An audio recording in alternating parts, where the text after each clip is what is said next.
Chapter 1. The dead feel more pain than you. The night rain hammered down. Inside a third-floor bedroom of the Donovan estate, the air was thick with a charged intimacy. Rhiannon Ashton's fingers clenched the bedsheets. The dead feel more pain than you. The man's thin lips twisted into a cruel arc, a knife carving into her heart, leaving her covered in wounds. 2 hours later, the nightmare finally ended. The sound of rushing water echoed from the bathroom. Rhiannon, like a broken doll, curled up on the bed.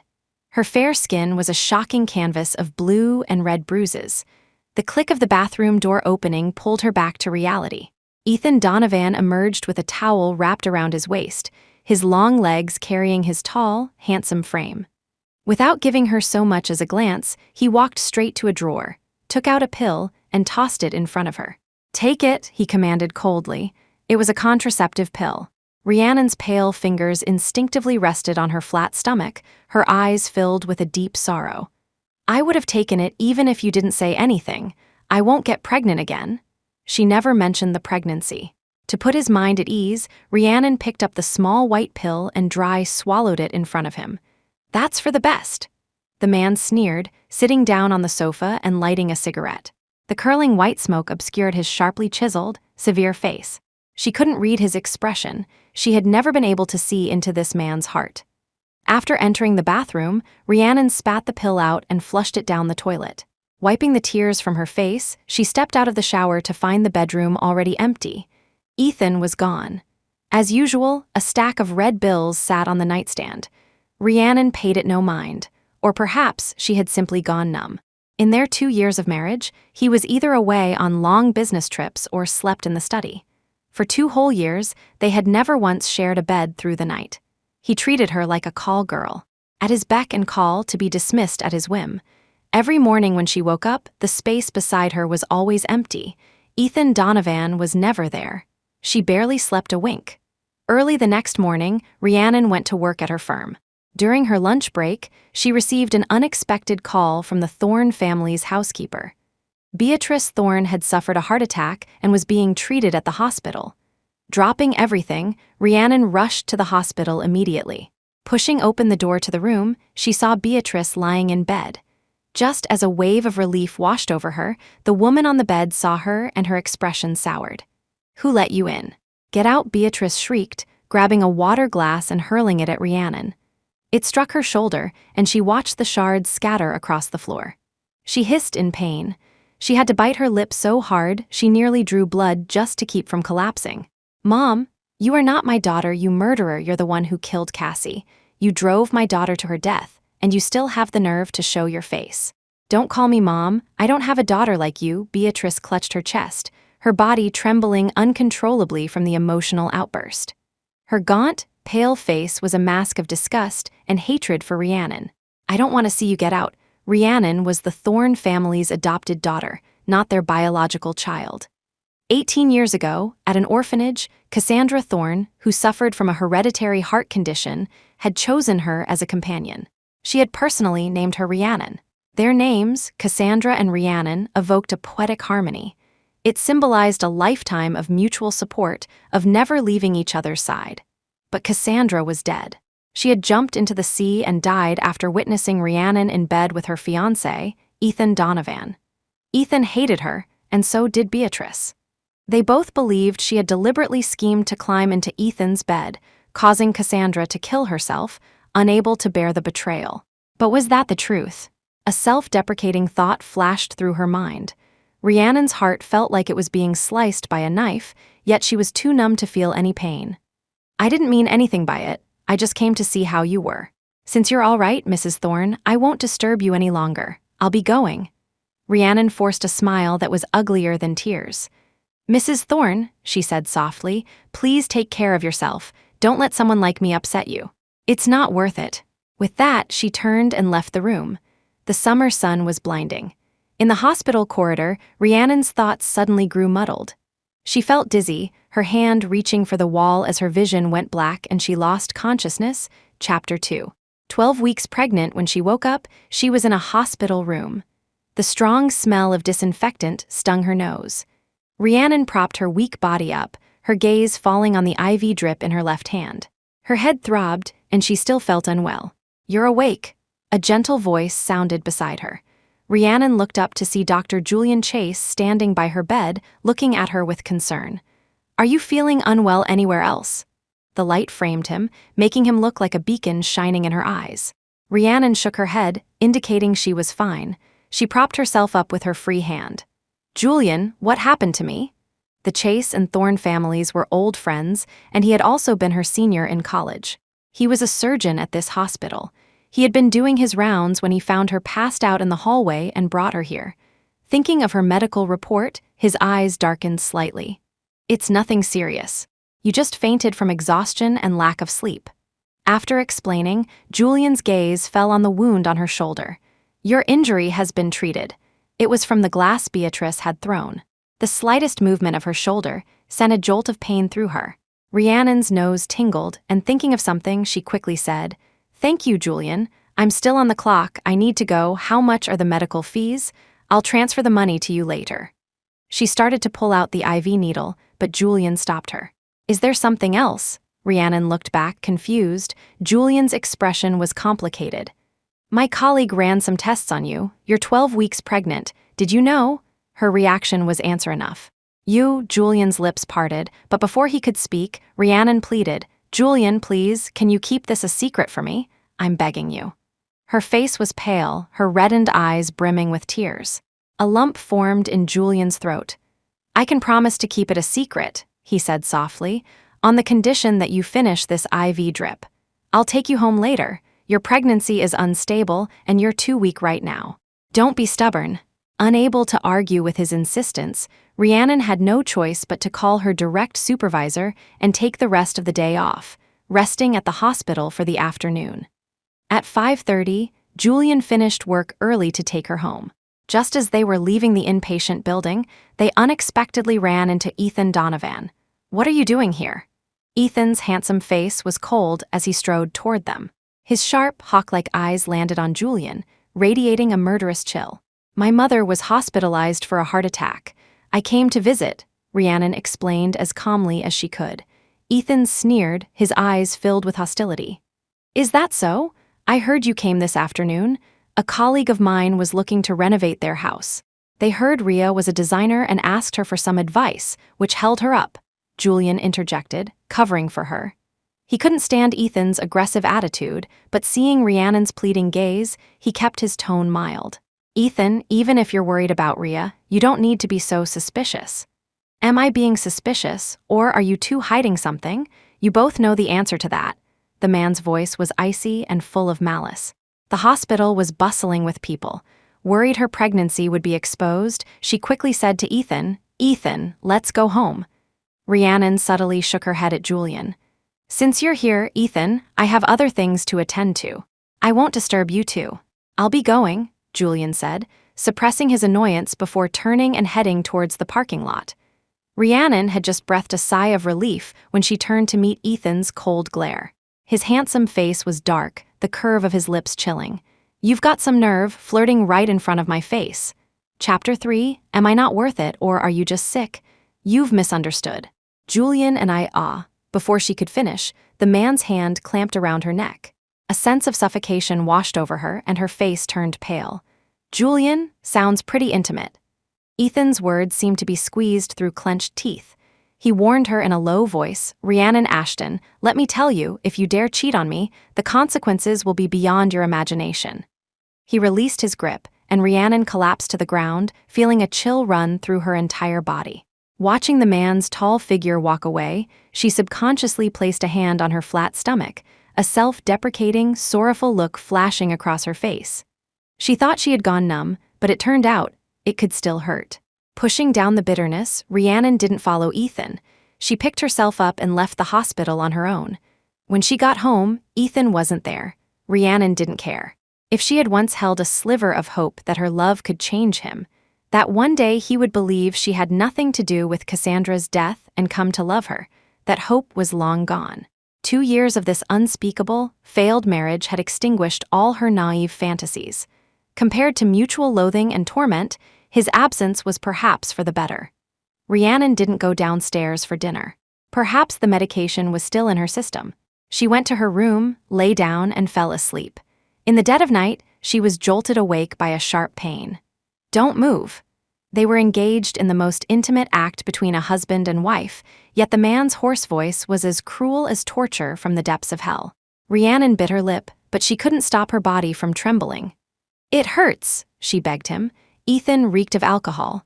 His large, well-defined hand gripped her neck from behind, his every word dripping with malice.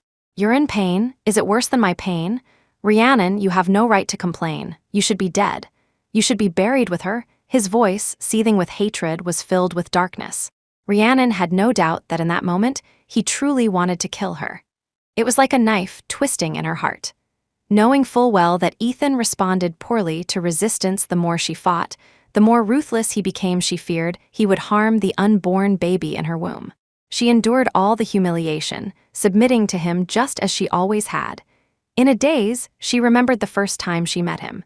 He was a young man in a simple white shirt, refined and noble, with a gentle smile that could melt the winter snow.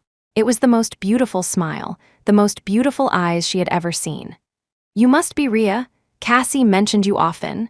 The memory flashed by, replaced by the image of his furious, hawk-like eyes 8 years later. There was no love, no kindness, only hate, a bone-deep hatred. After what felt like an eternity, the man finally stopped. She lay on the bed, tear-streaked and motionless. With a click, the sound of a lighter echoed in the quiet bedroom, startlingly clear. Still not entirely sober, Ethan pinched the bridge of his nose, picked up his wallet from the floor, pulled out a wad of cash, and threw it at her. 10,000 around. For a dead fish like you, it's really not worth it." The man smoked his cigarette. His voice was incredibly pleasant to the ear, but the words he spoke were always sharper than any knife. After every time they had sex, he would give her money, as if she weren't his wife, but a prostitute for the night. Even though she knew he only did it to humiliate her, to make himself feel better, after 2 full years, Rhiannon still couldn't remain calm. Tears welled up in her eyes. Rhiannon forced a smile, her voice hoarse. "Is it that I'm not worth it, or are you just sick?" The air seemed to freeze in an instant. "Rhiannon Ashton," Ethan roared. Rhiannon propped herself up, looking at the red bills scattered beside her, her beautiful face filled with scorn. "Was I wrong? Paying to sleep with your own wife, Ethan Donovan, aren't you sick in the head?" Chapter 4. Our marriage. The man's hawk-like eyes were dark with fury. Shedding her usual weakness and submission, Rhiannon gathered all her strength and threw the wad of cash at Ethan. Red bills scattered across the room like confetti. "If you hate me so much, why did you marry me? Why don't you just kill me? Why won't you divorce me? Do you think that by paying me after sleeping with me, you haven't wronged Cassandra? Ethan, is it that I'm not worth it, or are you just sick?" Her neck was suddenly seized. A wave of suffocation hit her, and for a moment, her mind went blank from the lack of oxygen. "Let go." Ethan's face was grim, his lips twisted into a sinister line. "Rhiannon, don't forget the methods you used to climb into my bed and become Mrs. Donovan. Let me tell you. Not only will I not divorce you, but I'll also make you Mrs. Donovan for the rest of your life otherwise. How could I justify your shameless scheming? How could I face your dead sister?" Tears streamed down Rhiannon's face. She was suffocating too much to utter a single word of defense. Just when she thought Ethan was going to strangle her to death, he suddenly spun her around and pushed her down again. It was even worse than before. "Ethan, don't you dare. Let go of me. Ethan, this is marital rape. Let go. You don't want it. It looks to me like you're desperate for it." Ethan's handsome face was dark with rage. Pain, a bone-deep agony. "I want a divorce. Ethan, it hurts so much. Please let me go." Rhiannon was truly terrified now. She pleaded with him through her tears, but the man was like a beast that had lost all reason. He paid no attention to whether she lived or died.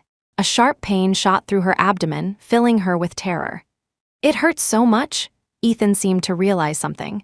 Seeing the blood, he froze, his ashen face looking as if it were coated in ice. He stared grimly at Rhiannon. "What is this?" The man exuded an icy aura that made Rhiannon shudder. The pain was so intense that she couldn't move. The man lifted her dress and saw her slightly swollen belly. He practically gritted his teeth. "Rhiannon, you're pregnant?" The bedsheet was stained with red. Rhiannon's tear-streaked face was pale as she pleaded with the grim-faced Ethan. "Take me to the hospital, please. It hurts so much." The late-night hospital was silent. After the nurse left, the room fell into a deathly quiet. Rhiannon curled up in bed, clutching the blanket tightly. Standing beside the bed, the man's face was ashen, like a demon from hell, his coldness making her tremble. 16 weeks pregnant. Rhiannon, you're really something. His gritted words reached her ears, and Rhiannon's body trembled. Her chin was suddenly forced up, making her meet Ethan's gaze. You knew you were pregnant all along, didn't you? Her reaction was all the answer he needed. What else was there to know? She had clearly known she was pregnant all along. Secretly carrying his child right under his nose, Rhiannon, you've got some nerve, daring to hide your pregnancy from me? The man looked down at her, his grip so tight it felt like it would shatter her jaw. Let me tell you, this child cannot be born. Tears welled up in Rhiannon's eyes, her lips trembling. Ethan, before she could finish, the man let her go. Without his support, Rhiannon fell back onto the bed, her messy hair a picture of disarray. In 1 week, I will arrange an abortion for you, the man stated coldly, turning to leave. I won't do it, Rhiannon, shedding her usual meekness, looked straight into the man's cold, dark face with tear-filled eyes. Ethan, this is your child too, your own flesh and blood. How can you be so cruel? I've already lost one child. What right do you have to take this one away from me too? Is it because of Cassandra? Do you hate me that much that you would even harm your own child? If this child had never been conceived, she could have gone her whole life without having children. But he was here. He had been in her belly for 4 months. What right did he have to take her child away? She wouldn't do it. She wouldn't let him kill her child again. Her questions were a hysterical tirade, and she was already sobbing uncontrollably. Because I am your husband, Ethan turned around, looking down at her coldly. Rhiannon, our marriage does not need children. Chapter 5. No need for children. Rhiannon was stunned, unable to believe what she had just heard. Their marriage didn't need children. Ethan, do you hate me that much? To get revenge on her, he forced her to have abortions, forced her to take pills again and again, even rejecting his own flesh and blood. Rhiannon cried all night, not even knowing when she finally fell asleep. She had a dream. She dreamt of that night 3 years ago, when Cassandra was afraid of the thunder, and she had stayed with her. In the middle of the night, she vaguely felt someone stroking her face. By her ear, a soft female voice whispered lovingly, "Rhea, I love you." Rhiannon's body went rigid. She snapped her eyes open, only to be met with a blinding light, and a man and a woman standing by her bed. Rhiannon recognized them at once as Ethan's secretaries. Her brow furrowed, but before she could speak, Lyndon Hayes spoke first. "Mrs. Donovan, the young master sent us to take you home." Take her home? Rhiannon thought they were going back to the Donovan estate. But the car stopped at an unfamiliar villa. She had been put under house arrest by Ethan. Aside from this villa, this so-called new home, she couldn't go anywhere. Her phone was confiscated, and no matter where she went, someone followed her like a shadow. Rhiannon knew full well that Ethan was afraid she would run, afraid she would refuse to go to the hospital for the procedure. The realization was a bitter irony to Rhiannon. Just how much did he hate her to be so cruel? Rhiannon was confined to the villa for a whole week. She tried everything she could think of, but found no opportunity to escape. This morning, as Rhiannon was forcing herself to eat breakfast, Lyndon Hayes arrived with a few men. "Mrs. Donovan, if you please," Lyndon said respectfully. Rhiannon sat motionless, her tone icy. "Where to?" Lyndon felt a bit awkward under her gaze. He maintained his respectful tone. "Mrs. Donovan, please don't make things difficult for us." "Difficult." Rhiannon sneered, slamming the half-full glass of milk on the floor. With a crash, the glass shattered. "You're all conspiring with Ethan Donovan to kill my child, and you have the nerve to say I'm making things difficult for you. Who is making things difficult for whom?" To put it nicely, Lyndon was Ethan's secretary. In reality, they were nothing more than a pack of dogs helping a tyrant. "I will not have the surgery." Rhiannon stood up to leave, but Lyndon, done with the pleasantries, gave a nod to the bodyguards beside him. They understood and immediately moved to restrain Rhiannon. "Let go of me, I'm not going, this is murder." "Let go?" Rhiannon struggled fiercely. Seizing an opportunity, she bit down hard on one of the bodyguard's hands. He cried out in pain and let go. Seeing her chance, Rhiannon ran inside, grabbed a fruit knife from the table, and held it to her neck. "If you come any closer, I'll die right here in front of you." Lyndon's face changed drastically. The others exchanged glances. They watched as the fruit knife broke the skin on her neck, a line of red blood welling up, staining the cold blade. She was serious, not joking. Realizing this, no one dared to move closer. "Mrs. Donovan, what's the point of this?" A flicker of emotion crossed Lyndon's eyes, his tone filled with helplessness. Rhiannon threatened coldly, "I want to see Ethan Donovan. Tell him to come see me." At a stalemate, Lyndon had no choice but to bite the bullet and call Ethan. Half an hour later, Ethan Donovan, dressed in a sharp suit, arrived with an icy chill about him. His presence was grim, and the coldness emanating from him was unnerving. His sharp gaze seemed to carry 1,000 shards of ice. "Rhiannon, have you made enough of a scene?" Chapter 6. You have no right to mention divorce. A scene? He thought she was making a scene. Bitterness spread through her heart, and Rhiannon's face was filled with scorn. "Ethan Donovan, am I the one making a scene, or are you the cold-blooded one? You'd even harm your own child. Are you even human?" The silent man's face was terrifyingly cold. "You have no right to make me get an abortion. If you want to kill my child, you'll have to kill me first." Rhiannon's pale, tear-streaked face was turned towards the man she had loved for 8 years, her husband. She forced her lips into a bitter smile and pleaded with him, her voice trembling. "Let's get a divorce. Just don't force me to abort the baby, please. I'm begging you, just this once, don't be so cruel. Can you spare my child? I'll leave Kingsbridge. I'll never appear before you again. I'm just begging you to spare our child." By the end, Rhiannon was sobbing uncontrollably. She only wanted their child. Why did he have to be so cruel to deny her even this small hope, to strip away every bit of familial happiness from her? "Divorce. Rhiannon, what right do you have to mention divorce?" Ethan forced out the words, his lips curled in a scornful, arrogant sneer. "Divorce is not for you to bring up, and the child you cannot keep." The man strode over and, with lightning speed, snatched the fruit knife from her hand. He had her forcibly taken to the hospital. She struggled the whole way, beating against the Ethan who held her, screaming hysterically at him. "Ethan Donovan, what right do you have to treat me like this? I never drugged you. Cassandra's death had nothing to do with me. I didn't drive her to her death. And I didn't climb into your bed. Why won't you believe me? Why do you have to be so cruel? Ethan, this is your child too. I'm begging you, let me go. Let our child go." She had no idea they would end up sleeping together. If she had known, she would never have gone to meet him that night, but he wouldn't listen to any of it. He ignored her pleas and cries, determined to make her abort the child. Rhiannon was forcibly taken to the hospital, still struggling desperately. In the long corridor outside the operating room, she broke free from the bodyguard's grasp and fell to her knees before Ethan. "Ethan, I'm begging you, can we please keep the baby?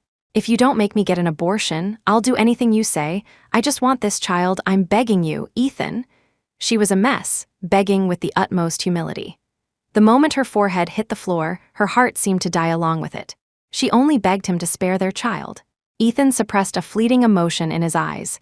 He bent down and grabbed her pale wrist, which was clutching his suit pants. He looked down at her tear-streaked face, which was lifted to him, filled with hope. "Rhiannon, listen to me. Get rid of the child, and you'll still be Mrs. Donovan. If you keep crying and making a scene like a madwoman, I don't mind cutting open your belly myself." His tone was incredibly gentle, but the words he spoke sent a chill down Rhiannon's spine. She stared at him in horror, as if she couldn't believe what she was hearing. "What are you waiting for? Get Mrs. Donovan in there." With a cold command, the stunned bodyguards immediately moved forward and forcibly dragged her into the operating room. Through the closing door, she looked back and screamed, "Ethan Donovan, if you kill my child, I will never forgive you for the rest of my life." The man standing in the corridor watched it all with a blank expression, as if she were not his wife, and the child being aborted was not his, but a complete stranger. Seeing the man's cold gaze, in that instant, Rhiannon seemed to hear the sound of her own heart shattering, and she fell into complete despair. Never before had she felt so foolish. This man had no heart. He hated her to the bone. How could he possibly feel any pain for her? Chapter 7. Then adopt one, Mrs. Donovan. You should calm down. If the young master doesn't want it, even if you give birth, it will only be suffering for you and the child. One of the bodyguards said consolingly, his heart aching for her, as he helped her onto the operating table. Rhiannon suddenly felt like laughing, suffering for her and the child.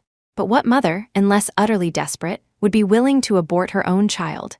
That was her own flesh and blood, her child lying on this operating table, which had probably been the end for countless babies. Tears streamed down her face. After the bodyguards left the cold operating room, the female doctor frowned and said, "Mrs. Donovan, please lie down properly. The procedure will be quick." Rhiannon's vacant eyes suddenly focused. Like a drowning person clutching at a final straw, she fell to her knees before the doctor, startling her. She kowtowed to her voice trembling as she sobbed and begged, "Doctor, please, I'm begging you, don't take my baby." Leaving the hospital, Rhiannon's face was deathly pale, her expression empty and dull. Her heart and soul felt as if they had died along with that child. In the villa's living room, Ethan said to the newly hired housekeeper, "Take good care of Madam." The housekeeper nodded in acknowledgement. The man's hawk-like eyes, dark and unreadable, glanced at the listless Rhiannon. As he turned to leave, the quiet, empty figure suddenly lifted her pale, tear-streaked face. "Ethan Donovan, are you satisfied now that you've killed your own child with your own hands?" She walked up to him, staring straight into his cold, handsome face, the face she had loved for 8 years, as tears streamed down her cheeks. "If you like children so much, then adopt one." Ethan's cold, handsome face showed no emotion. "Adopt one?" Rhiannon's pupils constricted. Suddenly, she started laughing, a heart-wrenching laugh as if she had gone completely mad. Everyone in the villa was startled. Ethan's dark brows furrowed. "Rhiannon," before he could finish, Rhiannon raised her hand and slapped him hard across the face, turning his head to the side. "Ethan Donovan, I hate you, I will never forgive you." Rhiannon's eyes, clouded with tears, were filled with sorrow. With a cry, she covered her mouth and ran upstairs, sobbing. Just how much did he hate her to say something so cruel? To kill her child with his own hands, and then offer to adopt someone else's child for her to raise. Rhiannon went into the bathroom and looked at her wretched reflection in the mirror. A bitter, ironic smile played on her lips. In a daze, she remembered an afternoon 3 years ago. She was reading in the garden when Cassandra plucked a gardenia and placed it in her hair, smiling sweetly. "White flowers suit you best. Sister, is this how you wanted to punish me? To use your own life just to make me suffer like this?" For the next month and a half, Ethan never appeared. She was like a forgotten person, still under house arrest in the villa. But this quiet did not bring Rhiannon any peace of mind. It wasn't until a month later that Ethan finally showed up. In the bedroom, the man threw an exquisite cheongsam at her. "Change into this." His tone was cold, a command. Today was Alastair Donovan's 60th birthday. As his daughter-in-law, Rhiannon was expected to attend. "I'm not changing." "Rhiannon, Ethan Donovan, I want a divorce." Rhiannon lifted her eyes, filled with hatred, and looked straight into the man's deep, cold eyes. "I want a divorce," Chapter 8. Never to meet again in life or death. Rhiannon, do you know what you're saying? You don't actually think that after you've killed 2 of my children, I would still stay with you, do you? That I would still love a scumbag like you? Let me tell you, I hate you. I don't want to see you ever again. Let go of me." Her lips were crushed by the man's fierce kiss. Rhiannon struggled, but he pinned her to the bed. "Shut up," the man's voice was sharp, his handsome face contorted with anger. "Rhiannon, you have no right to ask for a divorce. Don't even think about it until I'm done with you." He snatched up the cheongsam and threw it in her face. "Either you change yourself, or I'll change you." "Rhiannon, don't make me use force." Rhiannon's face was deathly pale. "If you're not downstairs in half an hour, you know the consequences." With that threat, the man turned and went downstairs. Left alone, Rhiannon trembled with tears. But hatefully, in the hands of this monster, Ethan Donovan, she had no room to resist. Rhiannon placed a hand on her slightly swollen belly. No, she had to escape. She had to get out of here. A plan formed in her mind. She closed her eyes, and with hatred in her heart, she changed into the cheongsam. She applied heavy makeup to cover her pallor, dressing herself elegantly before attending Alastair Donovan's 60th birthday with Ethan. The birthday banquet was incredibly grand, with all the city's elites gathered to celebrate with Alastair. In the glittering, glamorous party, she was an outcast, a misfit.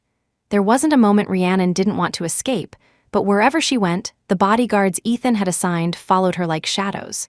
Her carefully controlled composure nearly shattered the moment her mother-in-law, Victoria Donovan, helped Alastair make a birthday wish to have a grandchild within 2 years. As if fleeing, she ignored everyone's stares and ran back to the second-floor bedroom. She collapsed onto the bed, and Ethan followed her in. "Rhiannon, what are you doing?" What was she doing? Rhiannon grabbed a pillow and threw it at him, screaming hysterically. "Didn't you hear what your mother just said? Ethan, you killed 2 of our children with your own hands. And now your mother's wish is to have a grandchild within 2 years. You tell me what I'm doing, tell me." Ethan's handsome face darkened. "Get out, I don't want to see you get out." Her emotions spiraled out of control. Seeing Ethan approaching, she instinctively tried to flee. But Ethan pulled her forcefully into his arms. "Let go of me, let go," she cried, beating against his chest, but the man's body was as solid as a fortress, his grip so strong it felt like it would break her waist. "Rhiannon, stop crying. Even without children, I won't divorce you. No one can shake your position. But I want a divorce, MMM." Before she could finish, the man's lips crashed down on hers. "Don't say such foolish things again." Ethan's gaze was dark as he looked down at her, warning her word by word. "Rhiannon, don't forget, this marriage was bought with Cassandra Thorne's life. I never schemed against you, I never. Why won't you believe me? Ethan, why won't you believe me?" She cried and questioned him, but received no answer. The bedroom door closed, and Rhiannon lay on the bed, her heart dead. But soon she pulled herself together. She couldn't cry anymore. It was bad for the baby. Rhiannon composed herself and tentatively opened the bedroom door. Sure enough, 2 bodyguards were standing guard outside. Seeing her, they both looked at her warily, as if she were a prisoner. A bitter irony filled Rhiannon's heart. What was he so afraid of? An immense hatred filled her, but faced with reality, she couldn't say a word. She closed and locked the door again with a blank expression. In the walk-in closet, Rhiannon took off the cheongsam and changed into plain clothes. She found her ID in a drawer and felt a sense of relief. Thankfully, he hadn't hidden it. Grabbing a random bag, Rhiannon stuffed it with $30,000 in cash, all money Ethan had paid her with. Raising a child would cost a lot. Rhiannon packed some more things, including the expensive jewelry Ethan had once tossed to her like tips for a prostitute. Once everything was ready, she gathered her courage and climbed down from the bedroom balcony. The bedroom was only on the 3rd floor, but she didn't dare to be careless. A fall from here would leave her crippled, if not dead. The villa was bustling and glamorous. No one noticed the plainly dressed Rhiannon. Seizing the opportunity, she quickly escaped from the Donovan estate. She knew with absolute certainty that this was her only chance. If she were caught and brought back, she would never be able to escape again, and she would never have another child. Rhiannon hailed a cab and rushed to the train station, buying a ticket for the earliest train out of Kingsbridge. Staring at the dark nightscape outside the train window, Rhiannon fought back the tears welling in her eyes, her hand gently resting on her swollen belly as she whispered, "Baby, Mommy won't let anything happen to you." Chapter 9. Rhiannon Ashton, you dare to run fearing she would be discovered. Rhiannon switched trains midway. After much traveling, she didn't care which city she ended up in. As long as she could get away from Ethan Donovan and protect the child in her womb, that was enough. Worried about being tracked, she went to a train station restroom and, using the excuse of her clothes being dirty, paid a girl $1,000 for a set of old clothes to change into. She then found a 24-hour diner to spend the night. The next day, dressed in shabby clothes, she rented a room in a tenement building that didn't require registration. She lived there for half a month, but she couldn't relax, constantly worried that Ethan would find her. Having been accustomed to a life of luxury, this dirty and chaotic environment was an ordeal for Rhiannon. But compared to the physical hardship, the fear of being with Ethan Donovan was far worse. 2 months passed, and her belly grew bigger each day. The neighborhood was filled with people from the lowest rungs of society, mostly men. Rhiannon avoided going out as much as possible. She dressed in the plainest clothes, even using makeup to make herself look unattractive. She was afraid someone would get the wrong idea. Once the baby was born, she could move to the countryside. She had been to Ethan's hometown, a southern town where it was spring all year round, facing the sea. It was a beautiful place. The money she had brought with her was enough to raise the child. When the child was a little older, after 3 or 5 years, Ethan would probably give up looking for her. Even if he found her then, she wouldn't be afraid. A child of a few years old was not an embryo in the womb. No matter how cruel he was, he wouldn't dare to commit murder. Rhiannon lost herself in these beautiful daydreams. In the blink of an eye, the baby in her womb was 6 or 7 months along. Her belly was surprisingly large and round, and her body felt increasingly heavy. Rhiannon wanted to get a prenatal checkup, but it required ID registration. Fearing she would reveal her whereabouts, she forced herself to endure without one. Winter came. The apartment building had no heating, and the cold was bone-chilling.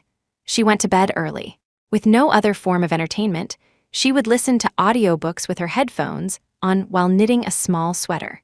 Rhiannon was a science major, and detailed handiwork like this had always been difficult for her. This was her first time knitting a sweater, and it wasn't going well, but the thought that her baby would be born in another 3 or 4 months filled her with contentment.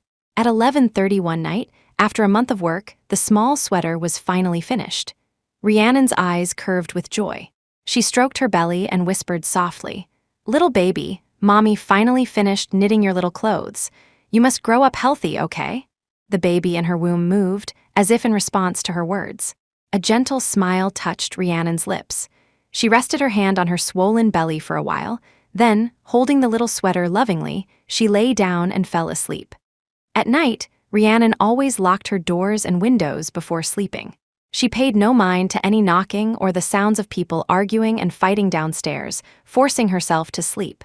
In her deep sleep, Rhiannon vaguely felt someone watching her. Her consciousness slowly returned. A handsome face appeared before her. She froze, her eyes widening in disbelief, and she cried out, "Ethan Donovan?" The man, dressed in a shirt and trousers, sat on the edge of the bed, a cigarette between his fingers. The curling smoke obscured his handsome face, making his expression unreadable, but the aura he exuded was incredibly cold and menacing. 4 large bodyguards in black stood guard outside the door. Awake, the man took the cigarette from his lips. His voice was low and hoarse, like a phantom, filling Rhiannon with terror. You, how are you here? Don't come near me." Her face was as white as a sheet. She instinctively placed her hands on her belly and backed away, shaking her head continuously. Large tears rolled down her cheeks without her realizing, unwilling to believe what she was seeing. She was dreaming, she must be dreaming. Rhiannon tried desperately to wake herself up, but the pain of her nails digging into her palms was so sharp and clear. It was all proof that what was happening was real. Ethan Donovan had really found her. Ethan took in the woman's reaction. "Rhiannon, I really underestimated you. You actually dared to run?" Ethan was filled with a murderous aura, his thin lips curved into a sinister line. He reached out and pulled her towards him, forcing her into his embrace. "No, don't touch me, let me go." The difference in strength between them was immense. The man's grip was so rough it felt like it would snap her waist. Rhiannon struggled with all her might, but couldn't break free. She bit down hard on the man's arm. Ethan cried out in pain and loosened his grip, and Rhiannon fell to the floor in a heap. Ethan looked at his bleeding arm, then his gaze fell on her swollen belly. His handsome face grew even darker and more menacing. His words were squeezed through clenched teeth, filled with a violent, dark rage. "You have some nerve, you dared to lie to me and keep this child. What are you going to do?" "Ethan, don't come any closer, this is your child. He's almost 7 months old, you're not allowed to hurt him." Seeing the man approaching, Rhiannon trembled with fear, desperate to escape. But the door was blocked by Ethan's men. Rhiannon knew with absolute certainty that if she were caught this time, Ethan would not give her another chance to save the child. A child that was almost 7 months old. She couldn't do it, she couldn't lose her child. Rhiannon fell into an unprecedented state of helplessness and despair. "Rhiannon, stop this pointless struggle." Ignoring her pale face, he commanded in a low voice, "Take Madam to the hospital, to the hospital." Was he really that eager to kill their child? With a command, the man strode out. The bodyguards immediately moved forward, grabbing Rhiannon by each arm. "Our apologies, madam. Please bear with us." Their words were polite, but their actions were anything but gentle. Rhiannon had no room to resist. She was dragged downstairs, attracting the stares of many residents. Forced into the car, Rhiannon's heart was filled with despair. The black van had bodyguards in the front and back. The only small mercy was that only one bodyguard was sitting in the same row as her. A sudden idea flashed through Rhiannon's mind. A bold plan began to form as she looked out the car window. That's right, if the child was gone, she didn't want to live either. In that case, she might as well take another gamble. Even if she died, dying with her child was better than living alone, and being tormented by Ethan, she absolutely could not go to the hospital. Chapter 10. Important, the car was on a one-way highway. Rhiannon spotted her chance, her eyes fixed on the green belt outside. Now, without giving herself a moment to think, Rhiannon seized the opportunity when the driver wasn't looking. With lightning speed, she opened the car door and, ignoring the high speed, jumped out into the green belt. It all happened so fast, too fast for anyone to react, but it certainly shocked everyone in the car. "Mrs. Donovan, stop the car!" Mrs. Donovan jumped out. Rhiannon barely heard the voices behind her. The wind howled in her ears. After a brief moment of blankness, Rhiannon landed in the green belt. She barely registered the pain of the branches scratching her, only raising a hand to her swollen belly to make sure the baby was unharmed. Only then did she let out a small sigh of relief. Fearing they would catch up, she didn't dare to pause for a moment and immediately took off. She ran forward, faster, faster. She had to get out of here. She absolutely could not let Ethan Donovan take her to the hospital. She had to protect her baby. This conviction fueled her. She ran without looking back. But how could a weak, heavily pregnant woman outrun tall, long-legged, burly bodyguards? "Rhiannon, stop right there!" Ethan's roar sounded behind her like a phantom. Rhiannon felt a chill run through her. Her nails dug so deep into her palms that she was numb to the pain. She just kept running forward, but she was still caught by Ethan. Ethan grabbed her wrist and dragged her over. "Rhiannon, are you trying to get yourself killed?" The man's ashen face was dark with rage, his sharp, hawk-like eyes piercing her like knives, making it hard for her to breathe. "If I fall into your hands and lose my child, I'd rather just—" Before she could finish, the man slapped her across the face, stunning her. Rhiannon fell to the ground in a heap, her hand on her numb cheek. A buzzing sound filled her ears, and she sat there in a daze, too shocked to react. Her tear-filled eyes stared at the furious man in disbelief. Rhiannon forced a smile, but it was filled with anger. "Ethan, if you hate me so much, why don't you just kill me? Why do you have to torture me like this? I never schemed against you. If you kill my child, what's the difference from killing me? Ethan, this is your child too. Why do you have to be so cruel?" If she could, she would have wanted Cassandra to be alive more than anyone. There was never a moment, not even a second, that she wished for Cassandra's death. Why wouldn't he believe her? If he hated her so much, why did he let her live? The man's ashen face was unreadable. After a long moment, he said, "Rhiannon, if you obediently get rid of the child, I'll let all of this go. You'll still be Mrs. Donovan. If you continue to be so stubborn, if you dare to run again, then I'll let you see what a real scumbag is like." Ignoring her angry struggles, Ethan strode forward and forcibly carried her back to the car. "Without my child, I won't live either." Rhiannon's tear-filled eyes glared at him with hatred. In a moment of despair, she pushed him away with all her strength and ran towards the highway filled with speeding cars. The sudden move startled Ethan, and he chased after her. A car sped towards her. Just as it was about to hit her, the man caught up and grabbed her wrist, pulling her back. The man's face was ashen with rage. The words that came from his lips were so cold they seemed to be squeezed through his teeth. "Rhiannon, it's just an embryo. Is it that important? For this one embryo?" "It is important," Rhiannon screamed at him through her tears, cutting him off, almost hysterical. "It's not an embryo, it's our child, my own flesh and blood, Ethan. I'm not you. I'm not that heartless. If you're going to kill my child, you might as well just kill me without my child. I won't live either." Chapter 11. Persevere. The atmosphere was tense, with people passing by. One of the bodyguards spoke up, biting the bullet. "Young master, perhaps we should go back first?" This was the information age, and the internet was everywhere. Even though it was late at night, there was still a chance of being noticed. If someone filmed this and posted it online, the consequences would be unimaginable. The hatred in Rhiannon's eyes burned into Ethan. The man's handsome throat bobbed. Before he could speak, Rhiannon's body suddenly went limp, and she collapsed. "Rhiannon," Ethan cried out, catching her just in time, his arms wrapping around her waist to keep her from falling. Looking at the unconscious Rhiannon, her pale face streaked with tears, a flash of pain crossed his eyes, the veins on his neck bulging. "Young master, should we take Mrs. Donovan to the hospital first?"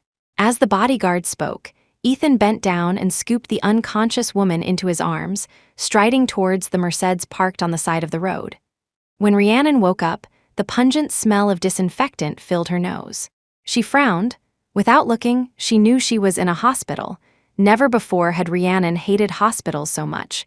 Her pale fingers clutched the blanket. Thinking of something, she quickly raised a hand to her swollen belly. Feeling that her baby was still there, she let out a sigh of relief. She couldn't imagine how desperate she would be if the baby were really gone. This child was her only hope for living. Even if she had to die, she would not let Ethan harm her baby again. Absolutely not. Mrs. Donovan, you're awake.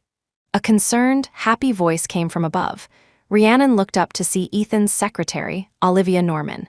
In this unfamiliar city, with no family or friends, the only people who would be here were Ethan's.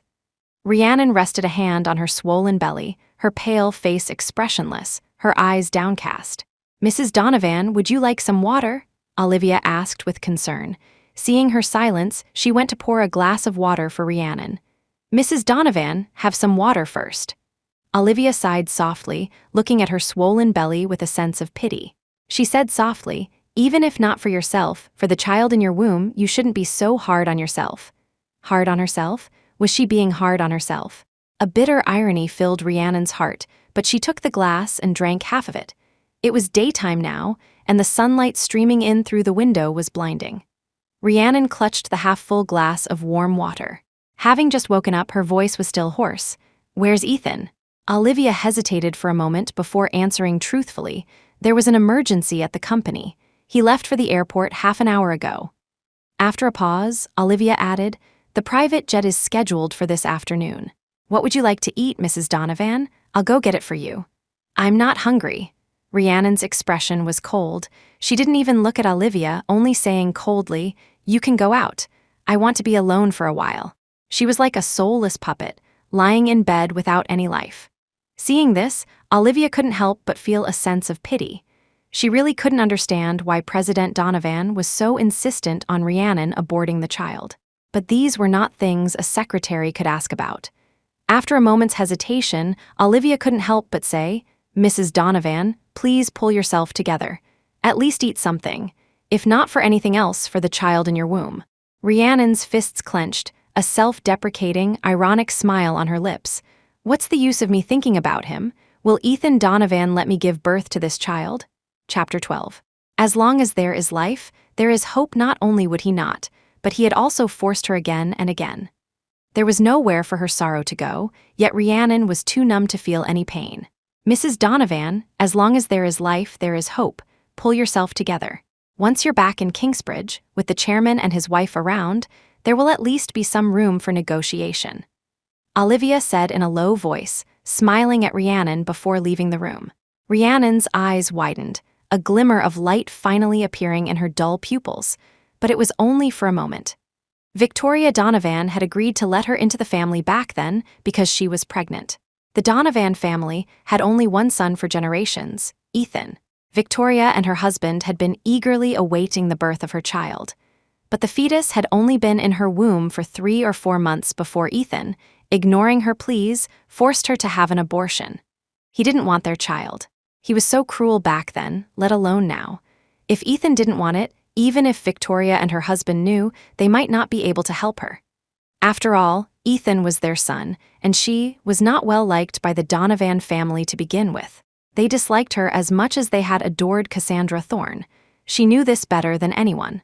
But Rhiannon gently placed a hand on her swollen belly. Even if there was the slightest bit of hope, she couldn't give up. Rhiannon silently cheered herself on, her mood less negative than when she had first woken up. She ate all of the nutritious lunch Olivia brought her. Even when she was full, she forced herself to eat more, to replenish her strength. As if to prevent her from running away again, the hospital room was heavily guarded inside and out. After lunch, without any rest, Rhiannon was escorted back to the villa in Kingsbridge like a prisoner. For 3 days, Rhiannon was confined to the villa, unable to go anywhere. Ethan never appeared. She felt as if she had been forgotten here. This kind of life made Rhiannon feel extremely uneasy. On the 4th day after her return, after lunch, Rhiannon was idly watching TV and knitting a sweater to pass the time. But when she turned on the TV, she froze. The entertainment channel was flooded with reports about Ethan Donovan, and with him was the popular actress Clarissa Vance. Rhiannon bit her lip, her hand trembling as she clicked on the news. The rumors were all about Ethan and Clarissa being seen entering a hotel together, suggesting that something serious was about to happen. Rhiannon's face turned deathly pale, and she nearly crushed the remote control in her hand. That's right. Her marriage to Ethan was a secret. They hadn't even had a wedding. Rhiannon grabbed the remote and threw it at the TV.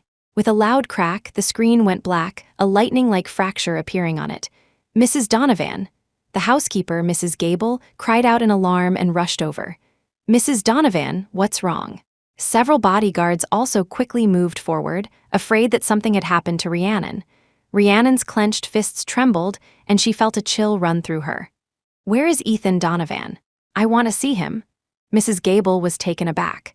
She subconsciously glanced at the TV and immediately understood that Rhiannon had probably seen the news. She hesitated, about to say something, when someone at the door called out, "Young master." Looking up, they saw a tall, handsome man walking in. It was clearly Ethan Donovan. Ethan glanced at the shattered TV and the remote on the floor. His handsome face showed no expression as he strode over, scooped Rhiannon up, and carried her upstairs. Surprisingly, Rhiannon didn't struggle.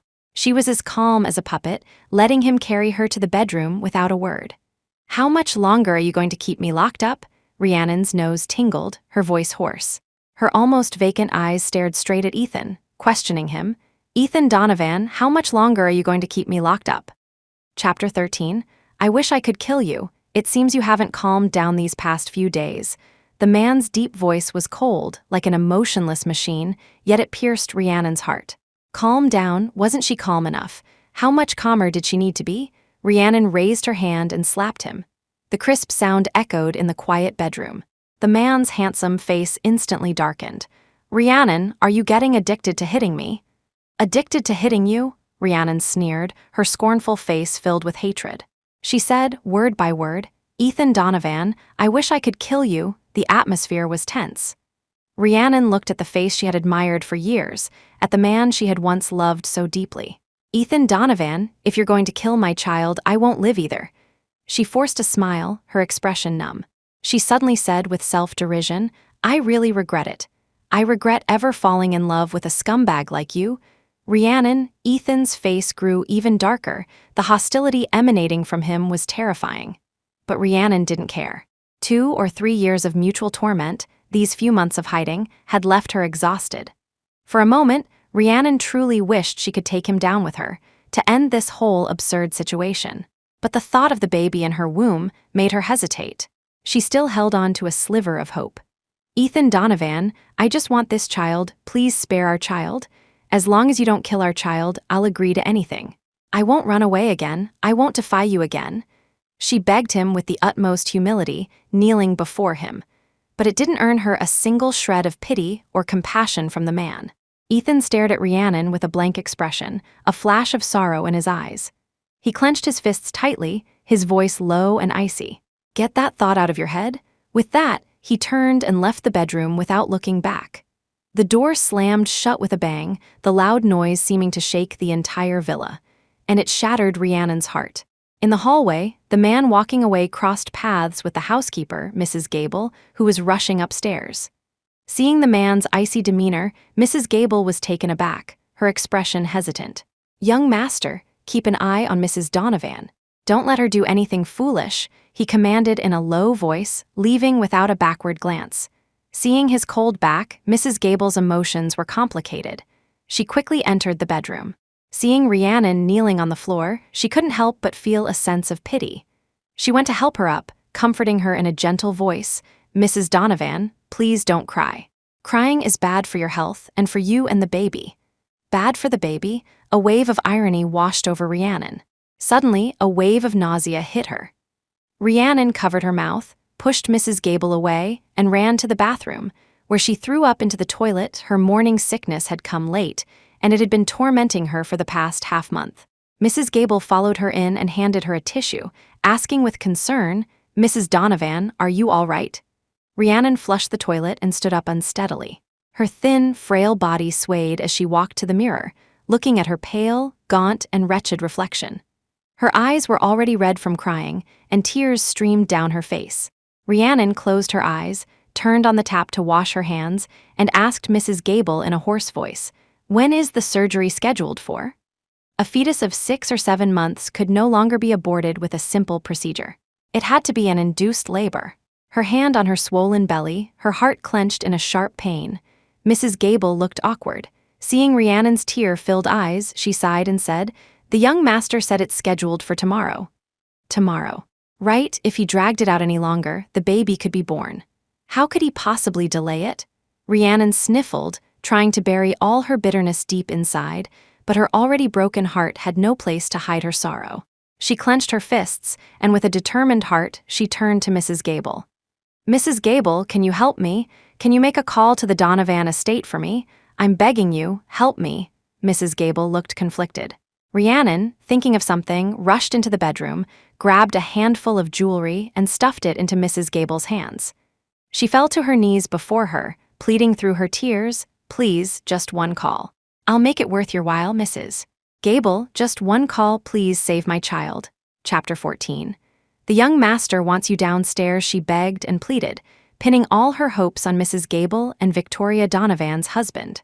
Aside from asking Victoria and her husband for help, she could think of no other way. Heavily pregnant, even if she could escape, with Ethan's power and influence, he would surely find her again.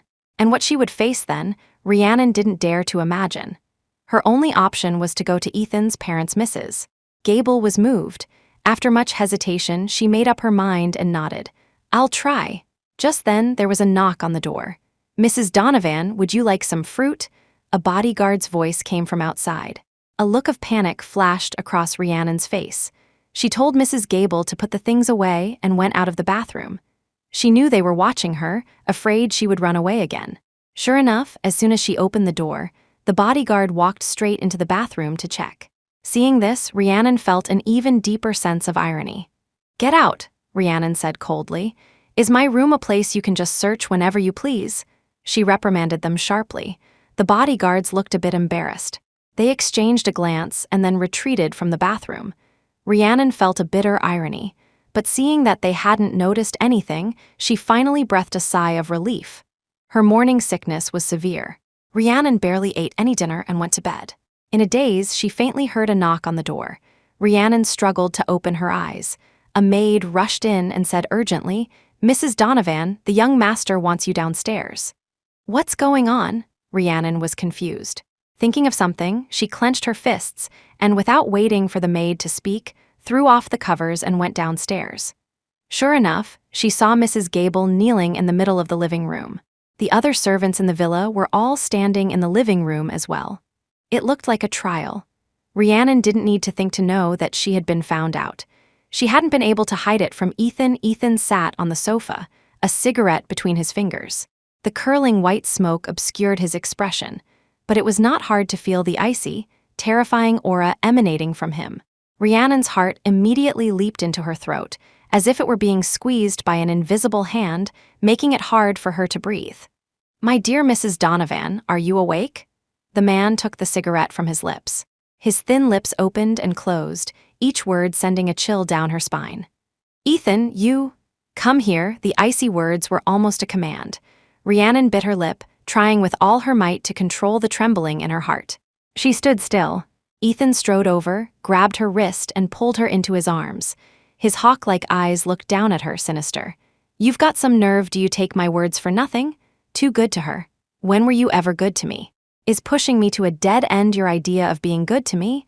Rhiannon sneered, unable to break free from his grip. She lifted her chin and looked straight at him. "I'm the one responsible. I forced her to call your parents. If you want to kill me, torture me, then do it to me. Don't involve innocent people."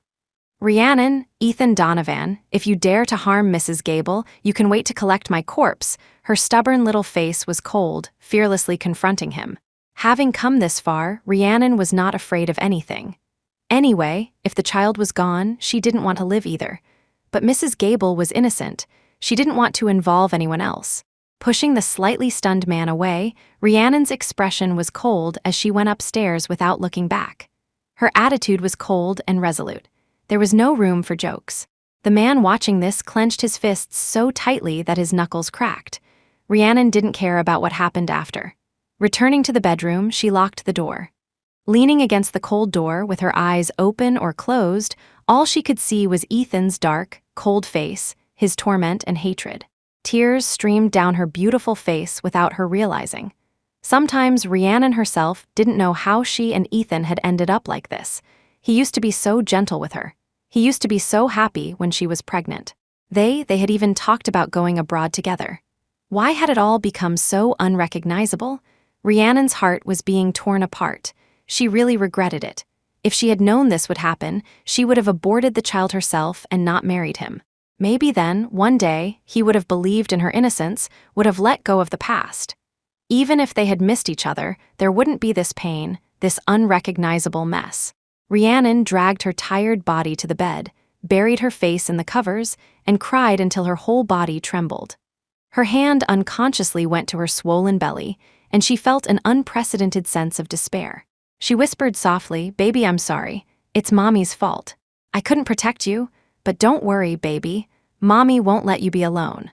Mommy will always be with you." Her hand on her belly clenched into a fist, and her tear-streaked face became incredibly determined. Rhiannon picked up her phone and composed a message, setting it to send to Ethan in half an hour. She locked the bedroom door, went into the bathroom, filled the tub with water, and got in. The water rose over her body. Rhiannon smashed the exquisite porcelain soap dish, picked up a sharp shard, and held it to her wrist. Countless memories flashed through her mind. She thought she would be scared, terrified. But at this moment, she felt an unprecedented sense of calm. Rhiannon expressionlessly drew the glass shard across her wrist. Chapter 15. Why didn't you tell her? The night was deep. At a private club, Ethan Donovan drank glass after glass. His handsome face grim, the icy aura he exuded was chilling. Someone couldn't stand it anymore, and looking at the man who had been drinking sullenly all night, teased, "Who pissed you off? You look so grim." Another added, "Yeah, you've been drinking all night. Did superstar Clarissa not serve you well, or did your wife have another fight with you?" The men in the room were all close friends, and they couldn't stand his gloomy, as if his wife had died demeanor. Miles Davenport frowned at the scene and snatched the glass from Ethan's hand. "Drink less, do you want to die?" Ethan glanced at him, picked up a pack of cigarettes and a lighter from the table, and walked out of the room with a blank expression. Miles was taken aback and quickly followed him. "Ethan?" The club's terrace was deserted. Ethan leaned against the railing, expressionlessly lit a cigarette, and took a deep drag, his brow furrowed into a deep line, his entire body exuding a terrifying hostility. He had been like this since he arrived half an hour ago. Miles didn't know what had happened. But after a moment's thought, besides Rhiannon, no one else had the power to make him like this. Musing for a moment, Miles lit a cigarette himself and stood beside Ethan. "Did Rhiannon fight with you again?" The man didn't say a word, but from his expression, what else could it be? He took a drag from his cigarette, his expression a little helpless. "If she wants to have it, just let her. This fighting is hard on her, and it's not good for you either. Cassandra's been dead for so long, Ethan. Some things are in the past, just let them go. Why do you have to hold on so tightly? Besides, even if Rhiannon did drug you, she didn't expect Cassandra to react so emotionally." Cassandra Thorne was Ethan's fiancée, a marriage arranged since they were children. They had grown up together and had always been close. Because Cassandra had been frail since childhood, suffering from a congenital heart defect, everyone said she wouldn't live long. Even Miles had thought so. But none of them had expected Cassandra to leave in such a way. Privately, Miles didn't think Cassandra loved Ethan that much. In fact, Cassandra and Rhiannon's relationship was closer than that of biological sisters. The care and concern she showed for Rhiannon far surpassed what she showed for Ethan. Even if Rhiannon and Ethan did have an affair, it wouldn't have been enough to make her commit suicide without even listening to an explanation, would it? Miles had always found the whole thing strange. But he couldn't quite put his finger on what was strange about it. Looking at the silent, smoking Ethan, Miles sighed. "The dead can't be brought back to life. You know Rhiannon's personality. Do you really believe she would drug you and drive Cassandra to her death? Even if she loved you that much, with her innocent and kind nature, is she capable of something like that? The baby is already far along, it's your own flesh and blood. Even if you hate her, even if she's unforgivable, the child is innocent. After a pause, thinking of something, Miles added, even if you really don't want her to have the child, you should tell her the reason. Can you really bear to see her suffer so much? I don't believe you have no feelings for her at all. Ethan, that first time was an accident. This child might not be unhealthy. It's been so long, the Thorne family should have calmed down by now. Others might not know, but Miles knew a little of the reason, and he really didn't want to see them continue to torment each other over a dead person. Might not be. The medical report from 2 or 3 years ago flashed through Ethan's mind, and his heart clenched. A wave of pain washed over him, almost suffocating him. Suddenly, his phone vibrated. Ethan took a harsh drag from his cigarette, suppressing his anger as he took out his phone. But when he saw the message, his eyes widened in disbelief.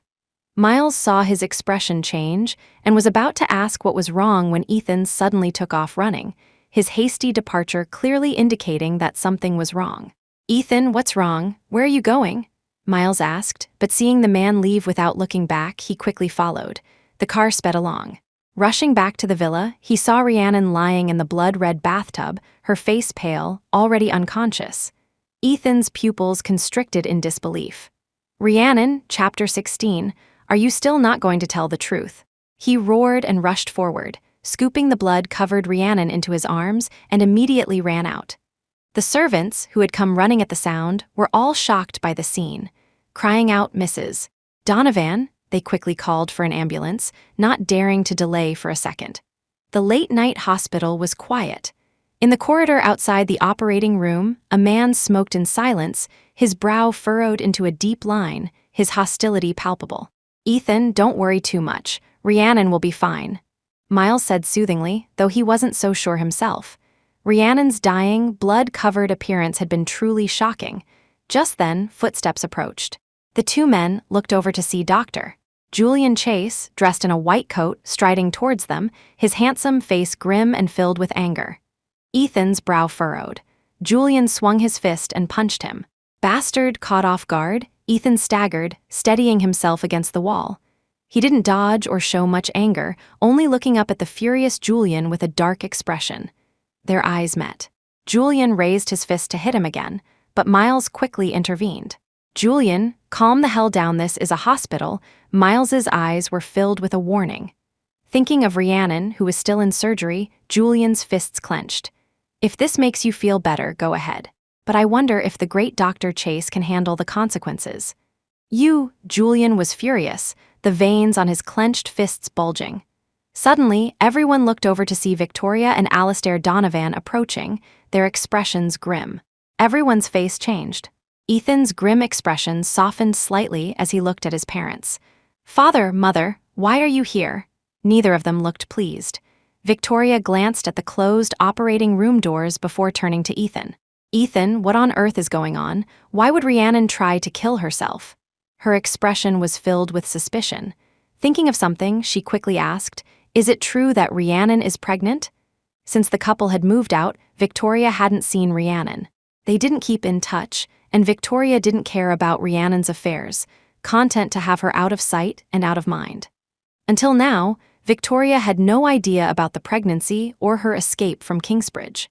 The atmosphere in the corridor became tense. Alistair's face was stern as he reprimanded Ethan. "Are you still not going to tell the truth?" "Ethan, at this point, just tell us what's going on. Don't hide it from your father and me anymore," Victoria urged.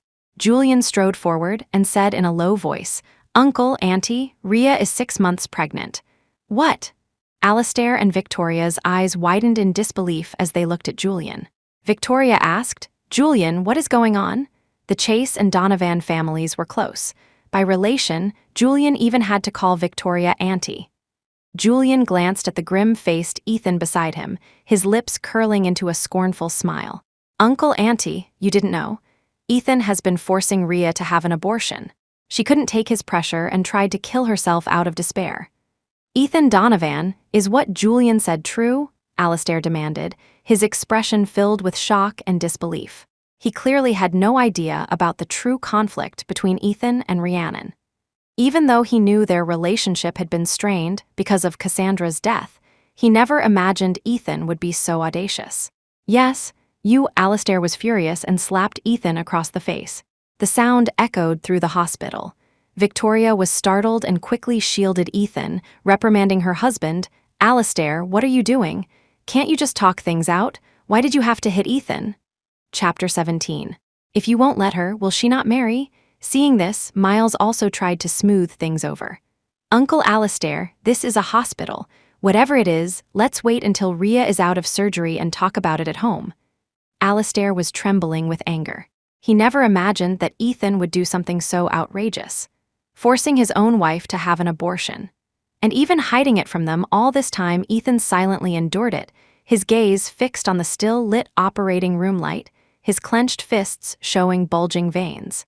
Rhiannon, you can't die, you absolutely cannot die after 2 long hours of surgery. The closed doors of the operating room finally opened. Julian was the first to go forward. How is the patient? The doctor who had operated on Rhiannon was a colleague and a good friend of Julian's. His tired expression was gentle. He explained to Julian, she was brought in too late, had lost too much blood, and the fetus was unstable. But thankfully, the surgery was a success. Both the mother and the fetus are safe. She just finished a blood transfusion. After a few hours of rest, she should be fine. You can visit her once she's transferred to a regular room. Thank you. You've worked hard. Julian clapped the doctor on the shoulder. The doctor nodded and left with the nurse. The others breathed a sigh of relief. Victoria was especially joyful. Thank goodness, the baby is saved, she murmured, earning a glare from her husband. Rhiannon had just escaped death, and all she cared about was the child. If Rhiannon knew, her heart would surely grow cold. Victoria pouted but said nothing more. Julian took in everyone's expressions, a flicker of irony in his eyes. He turned to Ethan. Ethan, I need to talk to you alone. Come with me. What is there to? Before Miles could finish, Ethan said, okay, and followed Julian to his office. What do you want to talk to me about? Ethan's handsome face was grim and cold, his expression unreadable. His cheek and jaw were still red and swollen from the punches from Julian and Alistair. The man paid no mind to his injuries, only staring coldly at Julian. Julian looked at him, half angry, half amused. If I had known this would happen, I would never have let Rhea marry you. Ethan sneered, if you didn't let her, would she not have married me? The words left Julian speechless, his clenched fists itching to hit him again. I really feel sorry for Rhea for loving someone like you, Julian said, suppressing his anger. Ethan, believe it or not, Cassandra's death had nothing to do with Rhea. She's so innocent and kind, and she and Cassandra were always so close. Before that day, she never crossed any lines with you or Cassandra. Why won't you believe her? Who else could it have been? That day was Cassandra's birthday. He had just taken her home. He drank a glass of water that Rhiannon poured, and then he blacked out. He woke up in Rhiannon's bed with her. Who else could it have been? It couldn't have been Cassandra who drugged him, causing all of this, could it? He wanted to believe in Rhiannon's innocence, but how could he, with all this evidence? And how could Cassandra's parents believe her? Julian was momentarily speechless, but only for a moment.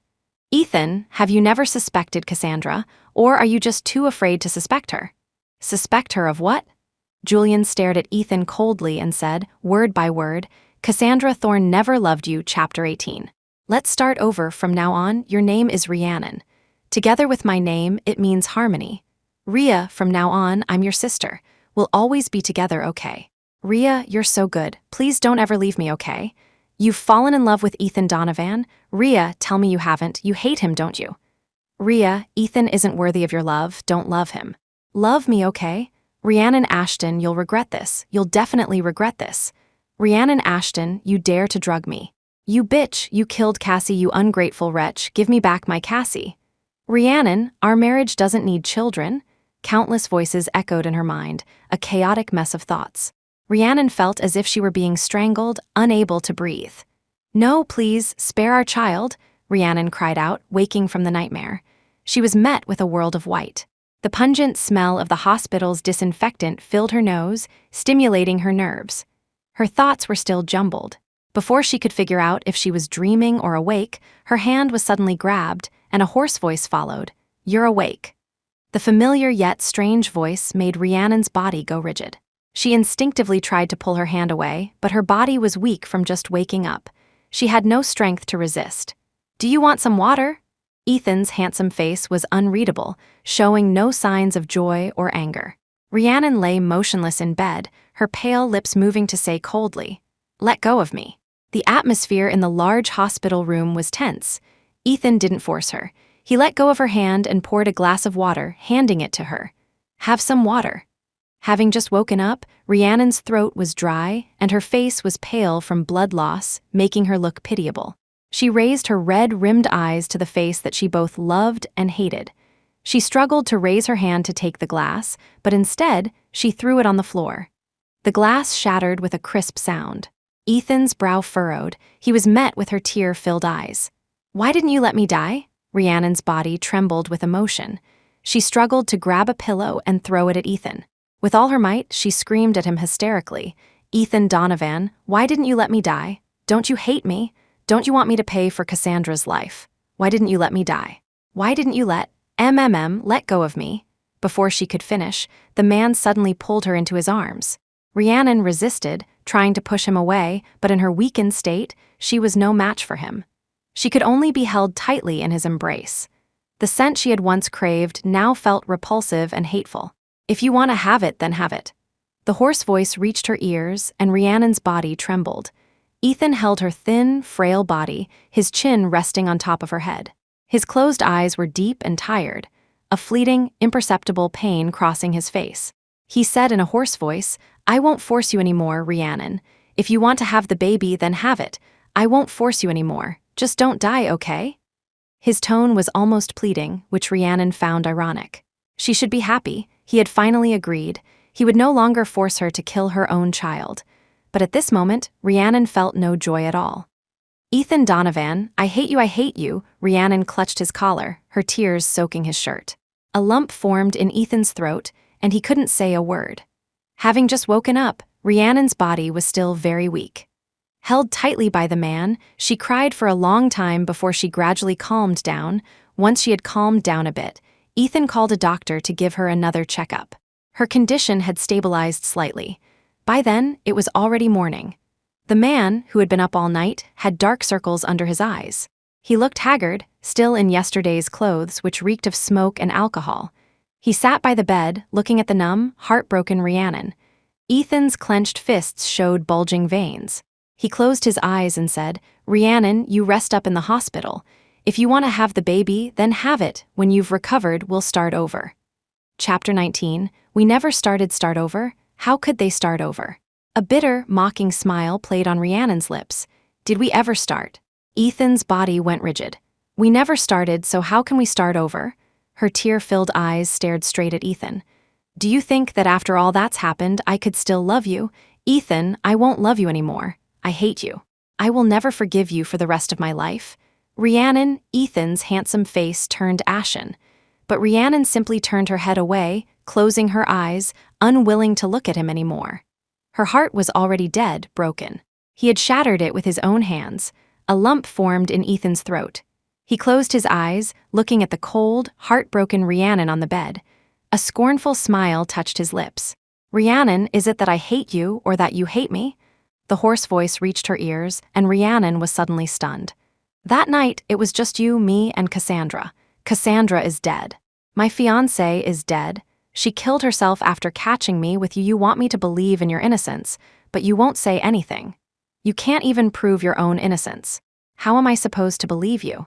Rhiannon, I was your future brother-in-law. You shouldn't have loved me. You shouldn't have gotten involved with me.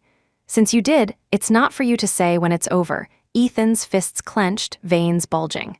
"You rest first. Don't think about doing anything foolish. I'll come see you later." With that, the man left the room.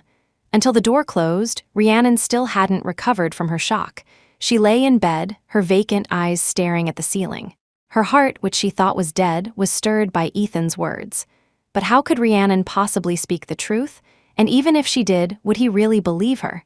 The past flashed through her mind, bitterness spreading through her heart. Her clenched fists, her nails digging into her palms, couldn't stop the turmoil within her. Just then, there was a knock on the door. Seeing Julian, dressed in a white coat, enter, Rhiannon's lips parted slightly, and she called out, "Julian, are you feeling better?" Julian's expression was emotional. He closed the door and sat down by the bed, his eyes filled with heartache and concern for her. "Are you feeling unwell anywhere else?" Rhiannon shook her head, forcing a smile. "I'm fine. I'm sorry to have worried you." Julian looked at her in silence. The atmosphere in the room was quiet, the only sound being the beating of their hearts. Rhiannon looked down, wanting to say something, but not knowing what. After a moment, Julian composed himself and said, "Rhea, don't do anything foolish again. If you want a divorce, given what Ethan has done, the chances of winning a lawsuit are high. I will help you." His expression was firm. As long as Rhiannon asked, he would do everything in his power to help her escape from Ethan's clutches. But a divorce? Bitterness flooded her heart. Rhiannon shook her head. "Why?" Julian didn't understand. "After all he's done to you, you still don't want to leave him. Rhea, is he really worth your love?" He clenched his fists, his emotions momentarily flaring. He couldn't understand why she would rather die than divorce someone like Ethan. "Rhea, don't be foolish. Someone like Ethan isn't worth it." As he spoke, he punched the wall beside him, suppressing his emotions. He felt it was not worth it for Rhiannon. Ethan won't agree to a divorce.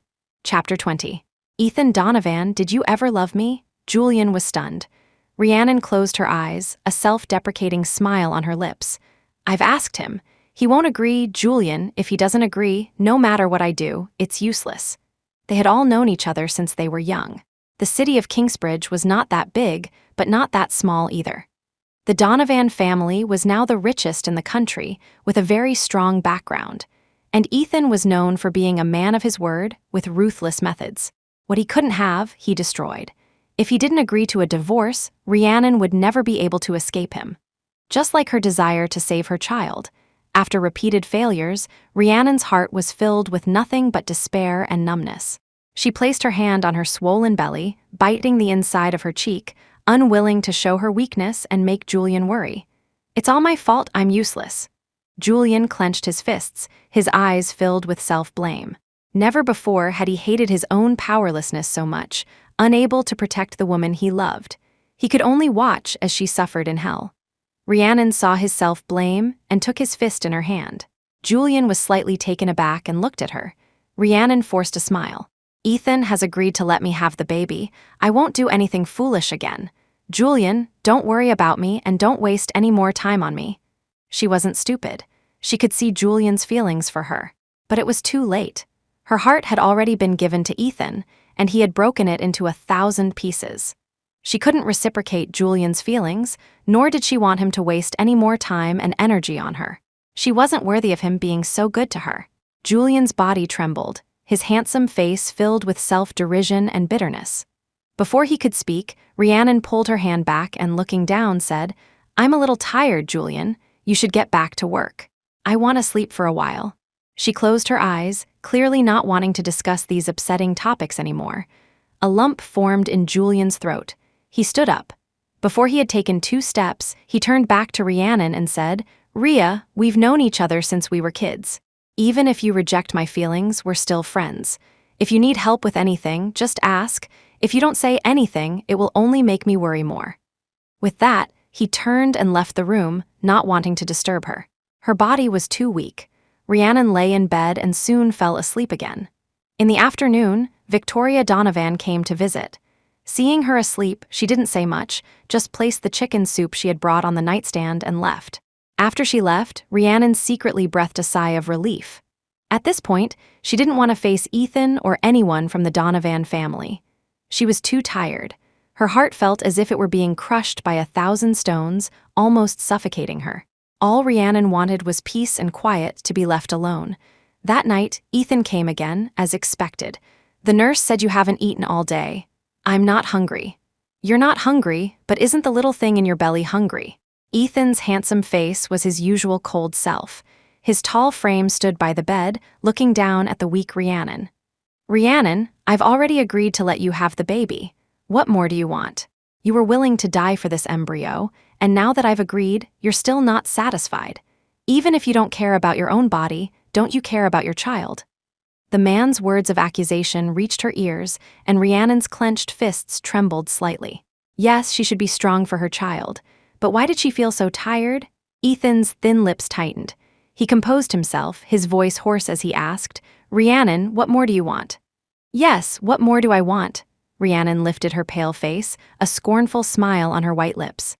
Ethan, you tell me, what more do I want? In this state, what more can I possibly want? A lump formed in Ethan's throat. Faced with her tearful questions, he was at a loss for words. Ethan Donovan, did you ever love me? Rhiannon sniffled, her tear-filled eyes looking at him. 3 years, we've been married for 3 years. Ethan, have you ever loved me? Have you ever liked me? Even a little bit? Chapter 21. Already indistinguishable, she had never asked him this question before. But at this moment, Rhiannon really wanted to know. She wanted to know if he had ever loved her, liked her, even a little bit. Even for a moment, did he or didn't he? Her tear-filled eyes looked at him, unblinking, determined to have an answer. After 2 minutes of tense silence, just as Rhiannon was about to speak again, Ethan's handsome throat bobbed, and he forced out 3 words, "Does it matter?" The simple sentence stunned Rhiannon. "Does it matter?" "It does." Rhiannon took a deep breath. "Have you ever liked me?" A self-deprecating look flashed across Ethan's handsome face. "I don't know." 3 years of mutual torment, they were both unrecognizable, no longer the young people they once were. Like, love, Ethan could no longer tell what kind of feelings he had for Rhiannon. Rhiannon's pale face instantly turned ashen. Ethan said, "At least I don't want to lose you." Rhiannon was stunned. Ethan picked up the thermos on the table, opened it, and took out a bowl of steaming vegetable porridge. He sat down by the bed, scooped up a spoonful, and brought it to Rhiannon's lips. "As long as you recover, we can start over. Rhiannon, since you're so determined to have this child, since you love your child so much, you should understand that your child needs a father." The man's deep, hawk-like eyes gazed at her, with a long-lost gentleness and patience. "Be good, eat all the porridge." Rhiannon's nose and eyes stung. She looked at Ethan without moving. He fed her the entire bowl of porridge. Perhaps she saw a glimmer of hope, or perhaps she couldn't bear to let the child in her womb suffer. In the end, Rhiannon ate all the porridge. The quiet atmosphere in the room was delicate. Ethan's long, well-defined fingers gently stroked her pale face. He said in a low voice, "You rest well in the hospital. I'll come see you again tomorrow." Rhiannon didn't say a word, and the man didn't get angry. He stayed in the room for a while before leaving the hospital. For a whole week, Ethan came every night. He didn't stay long, just watched her finish her dinner and sat with her quietly for a while before leaving. But this kind of interaction, like that of strangers, was the most peaceful and harmonious they had had in their 3 years of marriage. After a week of recuperation, Rhiannon's body gradually recovered. And at this time, an ultrasound revealed that she was carrying twins. This news made Victoria Donovan overjoyed. Still in the ultrasound room, she couldn't stop smiling. Even her attitude towards Rhiannon became extremely gentle, unlike her usual cold and harsh demeanor. But back in the hospital room, Victoria couldn't help but reprimand Rhiannon. "You really are something. Such a big thing as pregnancy, and you didn't even tell your father-in-law and me. The poor child almost didn't make it. You know your son's personality better than anyone." Rhiannon didn't remain silent as she usually would. Her pale fingers clutched the blanket. "If he was determined not to have it, what would have been the use of telling you? Could you have stopped him?" "Rhiannon, how can you talk like that?" Victoria was about to retort when Rhiannon cut her off. "My first child was killed by your son." Her eyes reddened without her realizing. Rhiannon looked straight into Victoria's eyes, her choked voice saying word by word, "Right under your noses, he killed my child." Chapter 22. The first time a man gave me flowers, her tone was incredibly calm, but the words she spoke were extremely ironic. Victoria's face stiffened, looking awkward. Just as she was about to say something, there was a knock on the door. Seeing Miles Davenport enter, both of them were taken aback. Victoria's expression softened into a gentle smile. "Miles, what brings you here?" Miles was Ethan's good friend. Rhiannon recognized him. Licking her pale lips, she called out, "Miles." Miles nodded and asked with concern, "Rhea, are you feeling better?" "I was just passing by and remembered you were still in the hospital, so I came up to see you." Victoria and Rhiannon had never gotten along. Because of Cassandra, she had always disliked her daughter-in-law. Now that Miles was here and Rhiannon was fine, Victoria didn't stay to be an eyesore and left the hospital. With her departure, only Rhiannon and Miles were left in the room. Miles placed the flowers he had bought on the way in the nightstand. I remember you used to like gardenias. I saw some at the flower shop just now and brought you a bouquet. This is the first time a man has given me flowers. Miles was taken aback, his surprise evident. He gave a sheepish smile. Ethan is a bit of a straight-laced guy, not very romantic. He's given me a lot of expensive jewelry, just not flowers. She said given, not gifted. The sad meaning behind those words was not easy to grasp. Miles rubbed his nose, embarrassed. Don't blame Ethan, after all. Cassandra was his fiancée. Your relationship is a bit awkward. Rhiannon shook her head. She didn't blame Ethan. She only blamed herself for being so foolish. She knew she shouldn't love him, but she couldn't control herself. She knew his heart only had room for Cassandra, not her, but she still held on to her illusions. The past flashed through her mind. Rhiannon lowered her head and, composing herself, said, Miles, did you come to see me about something? He wouldn't have come without a reason. She and Miles weren't close, just acquaintances. Did Ethan ever tell you why he didn't want you to have the baby? Rhiannon was stunned, looking at him with confusion. What did he mean? After Cassandra died, the Thorne family put a lot of pressure on Ethan. Rhiannon's pupils constricted, her expression one of shock. She clearly had no idea about this. Miles saw her reaction and wasn't surprised, instead looking as if he had expected it. Ethan has a lot of flaws. He's used to keeping everything to himself. I guess he was too embarrassed to tell you. Cassandra was the Thorne family's only daughter. She died because of what happened between you and Ethan. You can imagine how much they hated you. But in all these years, the Thorne family has never bothered you. Why do you think that is? It's because Ethan took all the blame. Miles sighed softly. He did not want your first child. He probably never told you that child was deformed. Miles's words were like bombshells, hitting Rhiannon one after another, making it hard for her to process. Even after Miles left, her mind was still reeling from the truths he had revealed. Deformed? Her child was deformed? How could that be? Rhiannon suddenly remembered the early days of her pregnancy. Although Ethan was still cold, he hadn't wanted her to have an abortion. He had even shown her some concern from time to time. He had even taken time out of his busy schedule to go with her to her prenatal check, UPSA, Chapter 23. Are you sure? Yes, the prenatal checkup. He had wanted her to have an abortion shortly after the first prenatal checkup. Ethan had suddenly become a different person. He had completely changed his attitude, and despite her being 4 months pregnant at the time, he had forced her to go to the hospital and have an abortion. So, that was the truth. Rhiannon's clenched fists trembled slightly, and tears streamed down her cheeks. Thinking of something, Rhiannon quickly got up to find a nurse. This pregnancy had been extremely difficult, and Rhiannon hadn't had any prenatal checkups. She didn't know the condition of the fetus. The detailed results of the ultrasound she had just had were not out yet. She had to ask the nurse to be sure. Her heart was filled with fear, and she was extremely worried. Meanwhile, in the CEO's office of the Donovan Corporation, Ethan sat in his office chair, holding his phone, repeatedly reading the text message Rhiannon had sent him before her suicide attempt. Whether you believe it or not, I have to tell you, I never drugged you, never schemed against you, and I never hurt you or Cassandra. She was my sister and my savior. I wanted her to live more than anyone. I'm not telling you this for any other reason. I just don't want to carry this blame and leave this world with regrets. Ethan Donovan, I regret it.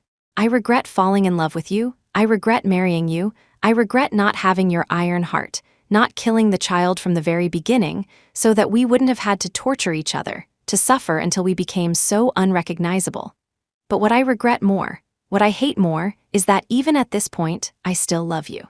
Even my hatred for you is so weak, so half-hearted. Since I can't forget you, I can only hope that from now on, in heaven or in hell, we will never meet again. Ethan read it word by word, countless times. With his eyes open or closed, all he could see were the images of their mutual torment over the past 3 years. Not her design, then who could it be? There was no fourth person in the house at the time. Not him, not Rhiannon. That only left the deceased Cassandra.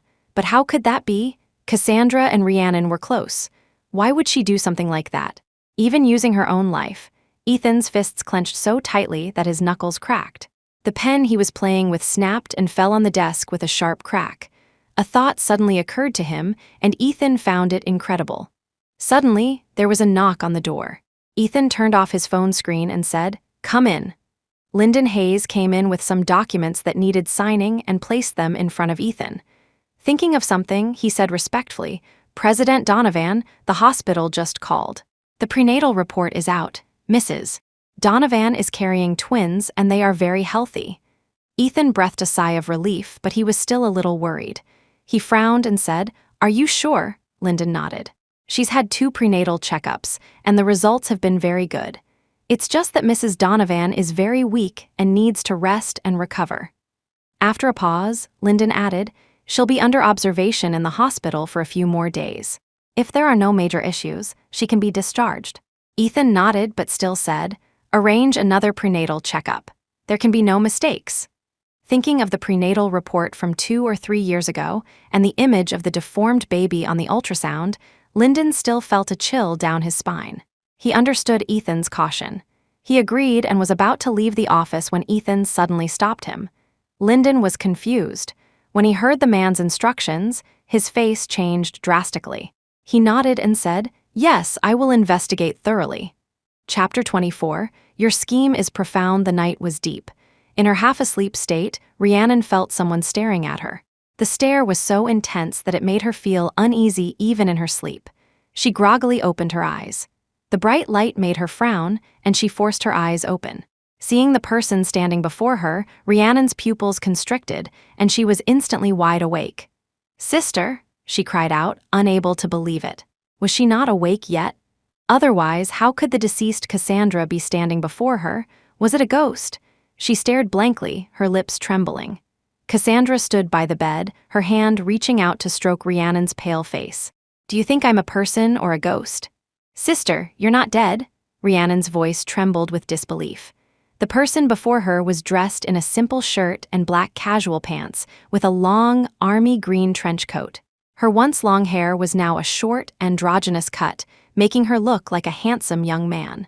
But Rhiannon recognized her at once as Cassandra.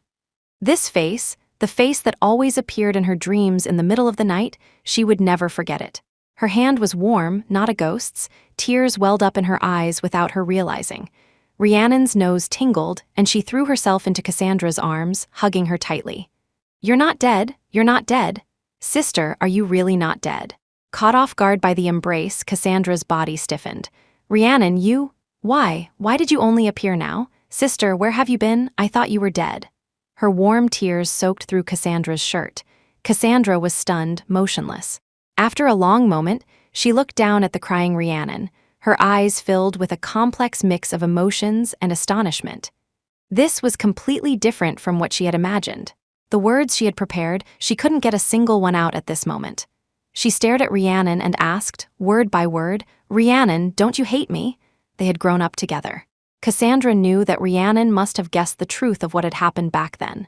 She had expected Rhiannon's hatred, her anger, her accusations. For 3 years, Cassandra had imagined many scenarios. But she had never imagined this. Did she not hate her? Was she not angry? If it weren't for her, Rhiannon wouldn't have had to endure all of this. Rhiannon was stunned. Under Cassandra's gaze, she lifted her tear-streaked, pale, beautiful face to meet Cassandra's questioning, complex eyes. Rhiannon was surprisingly calm. "I did hate you." Rhiannon closed her eyes. "For the past 2 or 3 years, I hated you. Until 10 minutes ago, I still hated you. Sister, how could you be so cruel? I'm your sister. We grew up together. I saw you as my own sister. In my life, no one was more important than you. But you orchestrated that whole thing, made me bear the blame, made me lose the one I loved, and made me and Ethan torture each other. I hated you for being so cruel to me, but seeing you alive and well, I don't feel any hatred for you anymore." Rhiannon's face was filled with bitterness. "You gave me my life. If you hadn't adopted me from the orphanage back then, I don't know where I would have ended up. You were good to me. You gave me the best of everything you had. Seeing you safe and sound, I feel like nothing else matters. As long as you're alive, as long as you're well, that's enough." Cassandra was silent. Rhiannon lifted her tear-filled eyes to look at her, a self-deprecating look flashing across her face. She asked her, "Did I disappoint you, sister?" She wasn't as strong as she had imagined. She couldn't even hate her, let alone the man who had been hurting her, Ethan. "Indeed, you really have disappointed me." Cassandra's voice was cold. "But in fact, it also proves that you and Ethan are really not suitable for each other." Rhea, you should give up. Give up? How could she give up? Is it that we're not suitable, or is it that your scheme is so profound, Miss Thorne? Chapter 25. Long time no see, an icy voice sounded, and Rhiannon's face changed drastically. Both of them looked over to see the door of the room open, and Ethan strode in. Cassandra's brow furrowed, her expression visibly changing. Their eyes met. Cassandra put her hands in her pockets and lifted her chin arrogantly. Long time no see. Her tone was calm and indifferent, with none of her former softness. Ethan looked at the Cassandra before him, his handsome face his usual cold self. He corrected her. It has been a long time, and not without incident. 3 years, my dear fiancé, you've changed so much. Cassandra, who had been frail since birth, as delicate as a willow in the wind, always seemed on the verge of collapsing. But the Cassandra of today was practically a boy, with none of her former appearance. If it weren't for her face, which hadn't changed much, Ethan wouldn't have believed that the person before him was his fiancée, Cassandra Thorne. The man exuded an icy, terrifying aura filled with hostility. Cassandra was not intimidated. Instead, she smiled and asked him, "When did you find out?" Ethan's face was blank. "Does it matter?" His tone was indifferent, his emotions unreadable. Cassandra's eyes darkened slightly. Ethan strode to Rhiannon's side and pulled the stunned woman into his arms. His long, well-defined fingers wiped the tears from her face. "Is this why you wouldn't confess? Why you wouldn't explain?" Rhiannon's body was tense, her face downcast, silent. Cassandra frowned and was about to say something when Ethan glanced at her. "Your parents are outside. It's been 3 years. They must miss you very much, Cassie." If Ethan's appearance had only surprised Cassandra a little, leaving her still composed, the news that her parents were also here made her face instantly darken. Clearly, Ethan had known she was alive for some time. "We'll talk about our business later. You owe your parents an explanation." Ethan's voice was sharp, with a hint of a warning, leaving no room for Cassandra to refuse. After planning for 3 or 4 years, Cassandra had never imagined that her plan would fail at the last minute. Lyndon Hayes, standing beside them, looked at Cassandra with a complex expression and made a gesture of invitation. "Miss Thorne, if you please." A murderous look flashed in Cassandra's eyes as she glanced at Ethan. She clenched her fists and, at Lyndon's gesture, walked out of the room. The room returned to a quiet state, with only Rhiannon and Ethan left. In the silent space, they looked at each other. Rhiannon's nails dug into her palms, her voice as if it were stuck in her throat, unable to say a word. Ethan suppressed the turmoil in his heart and looked at Rhiannon's tear-streaked, pale face. "Rhiannon, why didn't you tell me the truth?" Time ticked by. A sense of suffocation washed over her, making it hard for her to breathe. Under the man's intense gaze, a lump formed in Rhiannon's throat. She met his deep gaze, a bitter smile on her lips as she asked him in return, "If I had told you, would you have believed me? Or would you have thought I was making things up to excuse myself?" Chapter 26. How should I love you? It wasn't that Rhiannon hadn't thought about explaining the real reason, but at the time, everything had happened so suddenly. Everyone was shocked by the turn of events, lost in the grief of Cassandra's death.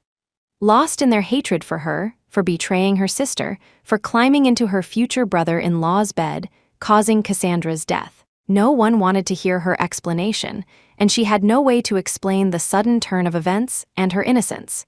Not to mention that, at the time, Rhiannon herself could hardly accept the outcome. How could she have explained it? Explained that Cassandra had orchestrated the whole thing to frame her, but Cassandra was dead. The real reason didn't matter anymore. Besides, who would believe that the frail, obedient, and kind Cassandra would do something so crazy? Of course, Cassandra had designed this whole thing to frame her. So to say that she had caused Cassandra's death was not entirely wrong. Although she was not directly responsible, she was indirectly responsible for it all. The blame was something Rhiannon could never wash away. "If you didn't say anything, how would you know I wouldn't believe you?" Ethan's fists clenched, his bloodshot eyes incredibly deep, filled with an unreadable sorrow. Rhiannon's nose tingled. Ethan's long arms suddenly pulled her into his embrace. Rhiannon's body went rigid. The man held her tightly, so tightly it felt as if he would crush her, making it hard for her to breathe. "Ethan, you're hurting me. Let go." A flash of pain crossed her face, and she pushed against him. Ethan bit her on the neck. Rhiannon let out a muffled groan, not knowing what had gotten into him. Ethan, her voice was choked, and hot tears threatened to fall again. Ethan's breathing was ragged, his voice hoarse. Rhiannon, this time, let's start over. This was the second time Ethan had said this. Start over? Could they still start over? Her long silence made Ethan feel a little uneasy, and he couldn't help but say again, Rhiannon. I'm tired. Rhiannon's weak voice was hoarse. She neither struggled against his embrace nor returned it. She only said with a bitter smile, Aren't you disgusted? After all that's happened, can we really let it go without any reservations? Ethan, I only have one heart, and you've shattered it. Do you understand what it means to be shattered? Your heart is broken, but do you think I'm not suffering? A lump formed in Ethan's throat. He let her go, his large hands cupping her face, making her look at him. You've suffered in this marriage, but do you think I haven't? Rhiannon, I can't face you every day. The more you love me, the more I hate myself, the more I hate you. Cassandra was my fiancée, arranged since birth. She was your sister. How was I supposed to face your love? She died because you fell in love with me. It wasn't you who murdered her. It was I who made you murder her. You only know your own pain. But what about me? You knew the reason, but did you tell me the truth? The man's sharp questions made Rhiannon's face turn pale. She bit her lip so hard that she drew blood, the sight of which was shocking. Ethan's long fingers wiped the blood from her lips, his eyes deep with an imperceptible pain. How could Ethan blame her? Sometimes he hated himself more than he blamed her. For 3 years, he didn't even know how to face Rhiannon, how to face Cassandra. When he looked at Rhiannon, he thought of Cassandra.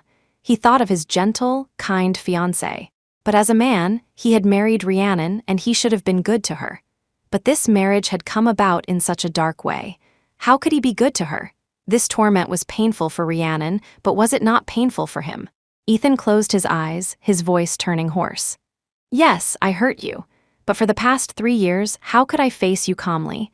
If I pampered you, if I believed you, if I was good to you, would the Thorne family have let it go? There's no point in talking about the past. It's best if you're willing to start over. If you want to hate me, then hate me. I won't force you. But you can forget about a divorce. I will never agree. His every word was heavy, like a hammer, striking her heart again and again.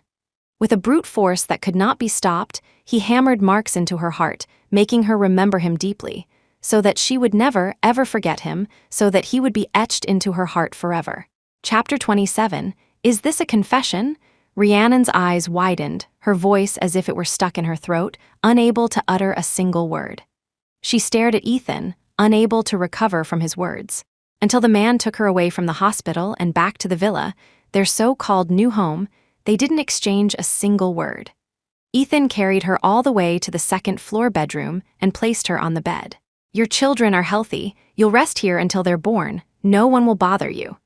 Ethan's tall frame stood by the bed, looking at Rhiannon. A scornful smile touched his lips. Including me. With that, he turned and left the bedroom without looking back. Until the sound of the door closing reached her ears, Rhiannon slowly recovered from her shock. There was too much information to process from that night. She had never dreamed that one day, Cassandra would come back from the dead, and even that Ethan had confessed his feelings to her.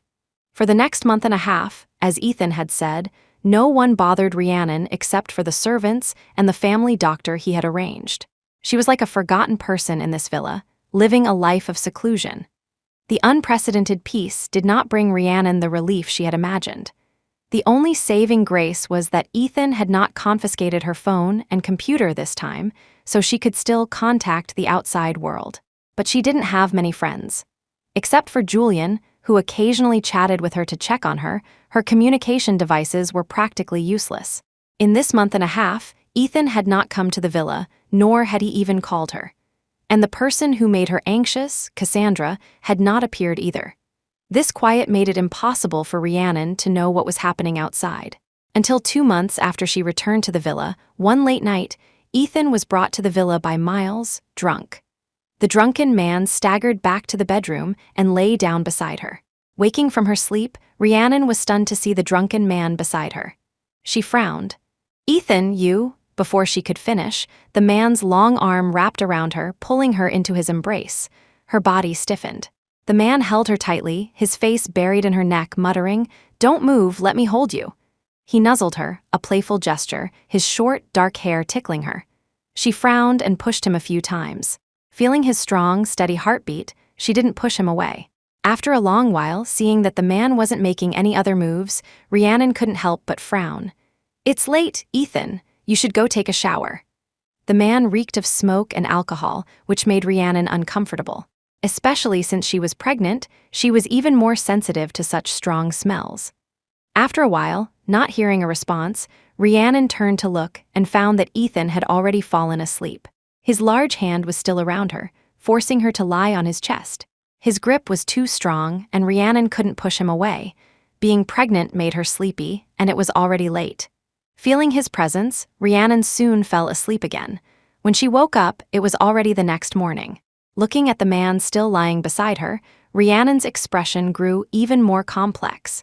In their 3 years of marriage, this was the first time she had woken up to see Ethan lying beside her. They had never shared a bed before, let alone seeing him beside her when she woke up.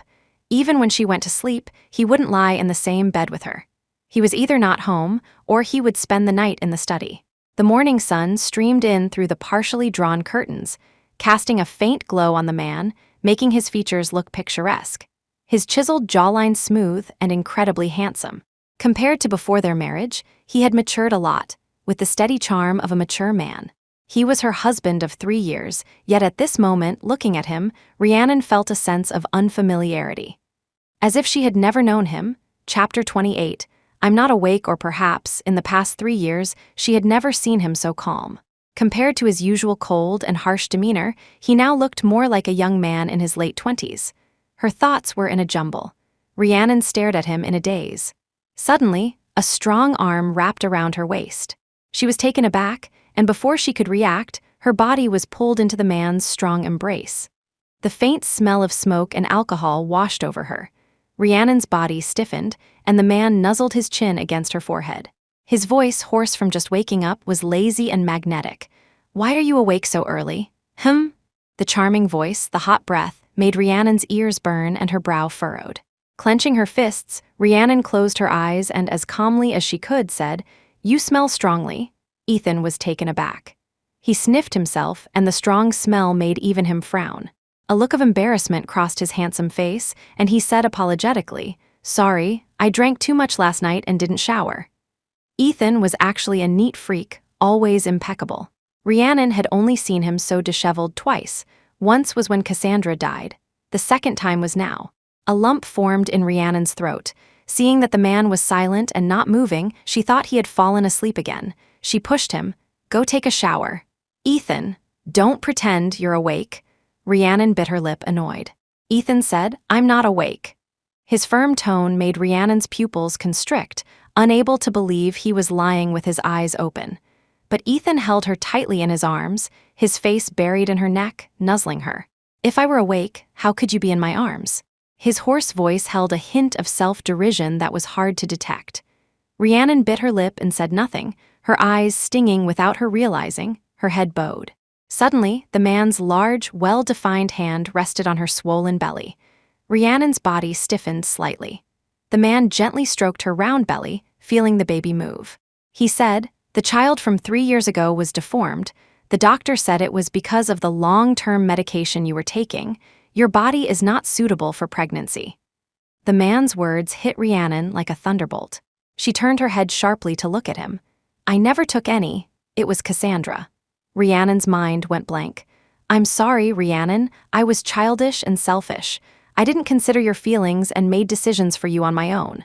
Ethan closed his eyes, his hand on her cheek. Looking at her pale, red-rimmed face, a lump formed in his throat, and he said with difficulty, "I can't change what's happened. I'm not asking you to forgive me. I just hope we can start over. Let me be a good husband, a good father." The man's attitude was sincere, but Rhiannon couldn't say a word. Tears welled up in her eyes without her control, and her clenched fists trembled. Ethan silently held her in his arms, letting her vent all her anger and grievances.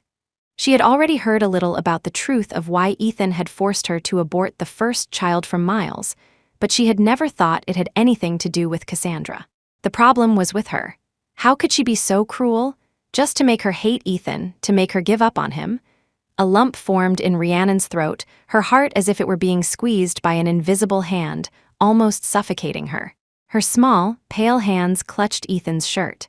Rhiannon bit his shoulder and cried uncontrollably. But she couldn't even utter a word of hatred or curse. She had never thought that the two people she loved most could be so cruel as to hurt her like this. And all in the name of love. Chapter 29. Watching a movie, Rhiannon cried for a long time. It wasn't until a servant knocked on the door to remind them of breakfast that her emotions gradually calmed down. But her eyes were already red and swollen, and she was still being held in Ethan's arms. He silently accompanied her, offering no comfort or guidance, no agreement or accusation. This quiet, however, was strangely heartwarming. "Go wash your face and eat something first. You're pregnant now. For your own sake and the baby's, don't cry. It's not good for you." Ethan's voice was gentle as he soothed Rhiannon. Rhiannon wanted to say something, but didn't. She just told him to take a shower first, then she got up with her large belly to get ready.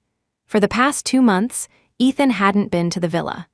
The servants in the villa were all surprised to see the couple coming downstairs for breakfast together in the morning, especially since Ethan wasn't his usual scowling or cold self.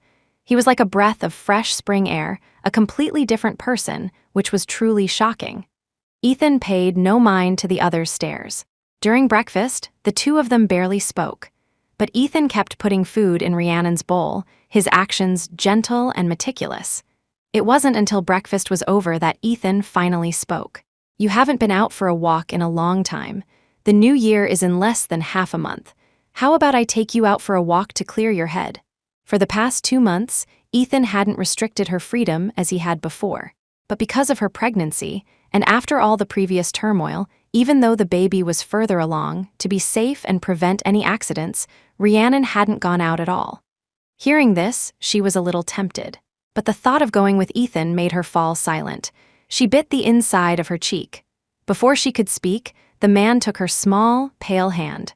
The warmth of their intertwined fingers spread through her palm. Rhiannon's body trembled, and she looked up to meet his deep gaze. Ethan looked at her, his affectionate eyes gentle. "The baby must be lonely at home all the time. Let's take our baby out for a walk. We'll take a few people with us, so nothing will go wrong." With him saying this, Rhiannon hesitated for a moment and then didn't refuse. She went upstairs to change, wrapped herself in a thick down jacket and scarf, and fully armed, went out with Ethan. Ethan had the driver take a van and brought 2 bodyguards and Mrs. Gable with them. They first went to the baby section of a department store to buy clothes for the baby. They already knew they were having twins, but they didn't know if they were boys or girls, so Rhiannon picked out neutral-colored little shoes, hats, clothes, toys, and other things.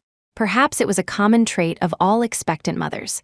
Thinking of her soon-to-be-born babies, Rhiannon couldn't stop shopping.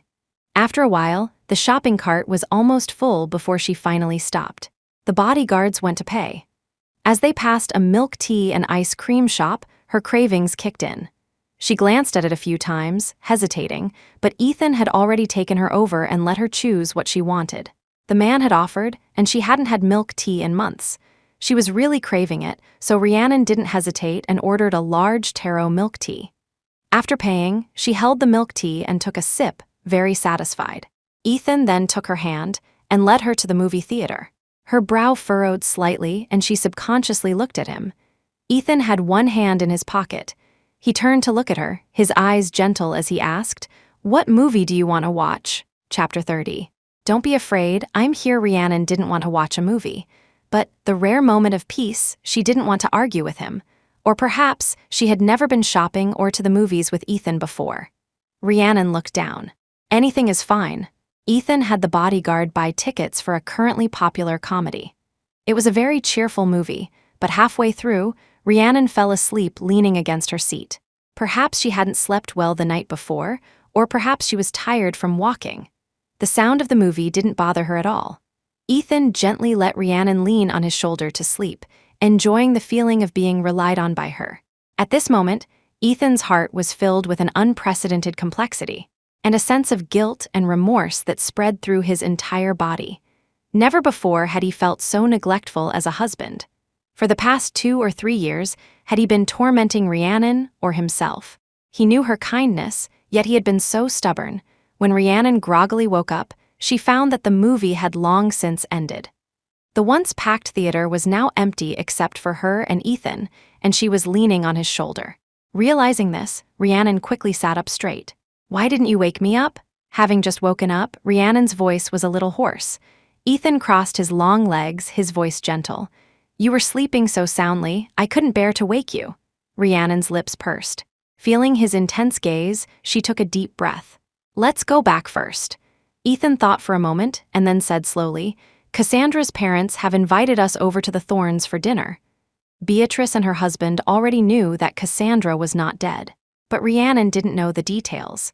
Running away was always the most useless solution, and this was a matter that Rhiannon couldn't run away from. It had to be resolved eventually.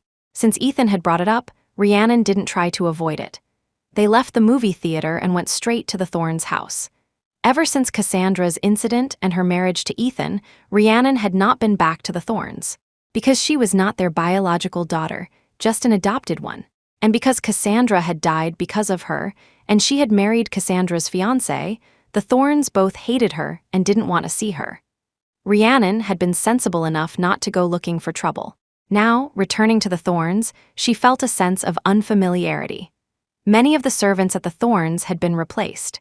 The older servants who were still there looked at Rhiannon and Ethan with a complicated expression. But their housekeeper was quite enthusiastic. "Second miss, young master, you're back. Please have a seat." The housekeeper was an old servant of the Thorns and had always taken good care of Rhiannon.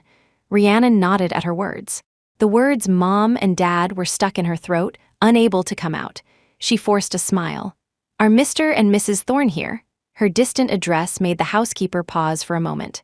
But thinking of the situation at the hospital half a year ago, she sighed inwardly and forced a smile. "They're upstairs. I'll go inform them." "Thank you." After the housekeeper went upstairs, Rhiannon and Ethan sat on the sofa. Sensing Rhiannon's nervousness, Ethan held her small, pale hand tightly. "Don't be afraid. No matter what happens, I'm here." The man's eyes were deep, his magnetic voice carrying a great weight. It was like a warm current flowing into her cold heart, spreading through her entire body. Ethan saw the emotion on the young woman's face and handed her a glass of water from the table. Rhiannon said thank you and took it. Beatrice and Cassandra came down from upstairs. Chapter 31, Cher's Cassandra was dressed in the same androgynous style as she had been at the hospital, a black sweater paired with casual pants, simple and handsome. Her features, though not as exquisitely beautiful as Rhiannon's, had always been pretty. Dressed like this, she looked like a handsome man. If you didn't know her, you wouldn't easily recognize her.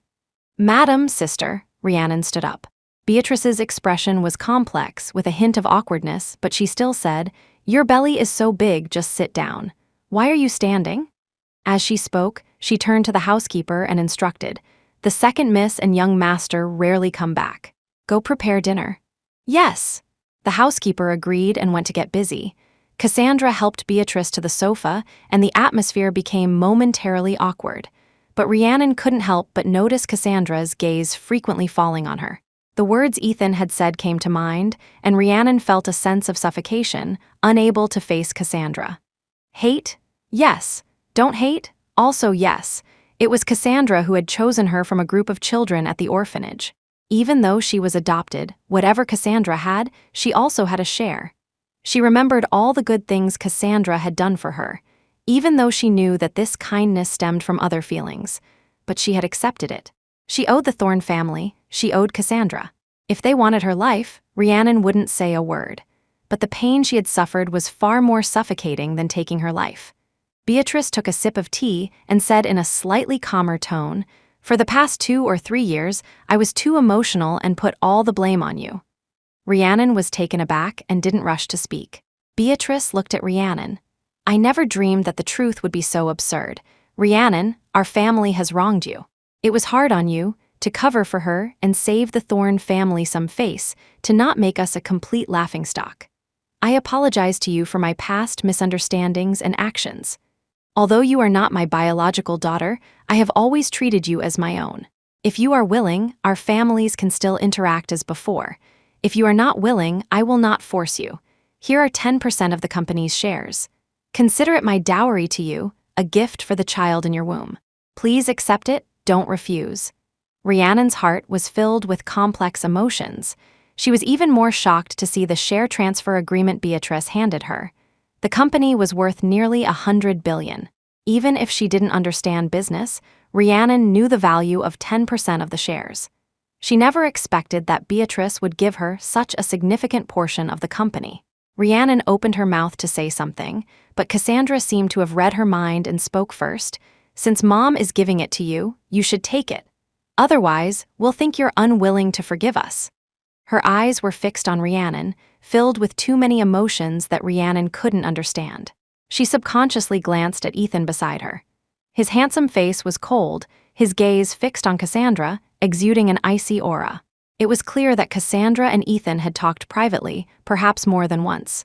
Noticing Rhiannon's gaze, Ethan's expression softened slightly. He said to her, "Since it's from your mother-in-law, you should take it." Chapter 32. Tonight, can I stay? The term mother-in-law made Beatrice feel a little ironic, but thinking of what Ethan had said earlier, she didn't say anything. She swallowed all her bitterness. He was supposed to be her own son-in-law. She never thought it would turn out like this. In the end, they were the ones in the wrong. That things had come to this point without a complete falling out was already the best outcome. Just then, the housekeeper came over to announce that dinner was ready. Unable to refuse, Rhiannon accepted the share transfer agreement from Beatrice. Ethan helped her up, and they went to the dining room. The layout of the Thorns house had not changed.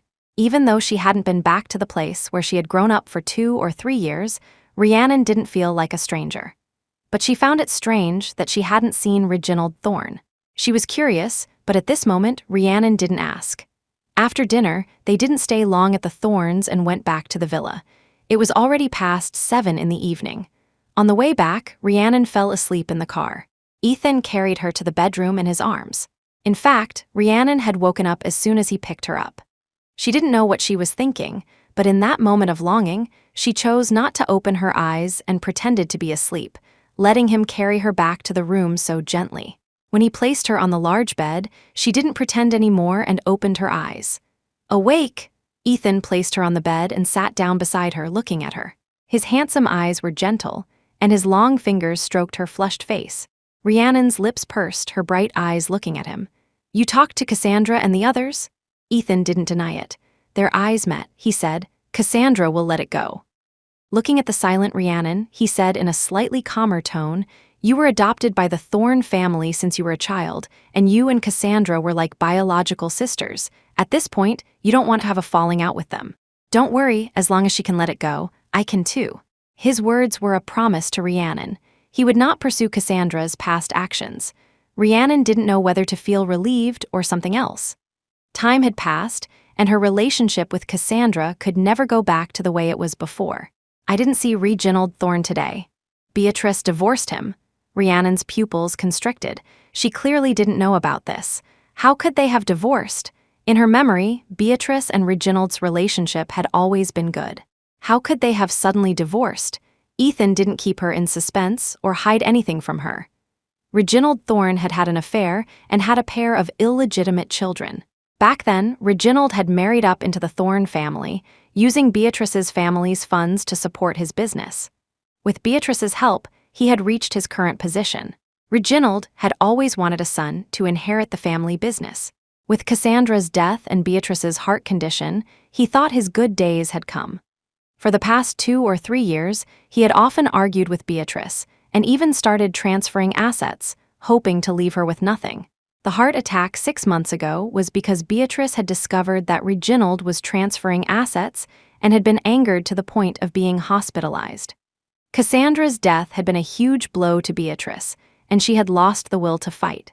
But now that Cassandra was back from the dead, Beatrice had a reason to live and would not tolerate Reginald's actions, so she filed for divorce. Mother and daughter worked together to kick Reginald out of the house. This news was quite shocking to Rhiannon. She had no idea that so much had happened in the few months she had been pregnant. Rhiannon was silent for a long time. Ethan lay down beside her, his dark, hawk-like eyes gazing at her pretty little face. "Tonight, can I stay here?" Chapter 33. President Donovan's long road to winning back his wife, the man's magnetic voice was low and charming, like a cello concerto. But Rhiannon was taken aback, her fingers clutching the blanket. She didn't want to. The rift between them had already been created. Her love for him had been destroyed by him, completely destroyed. Her once passionate heart had been shattered by his own hands.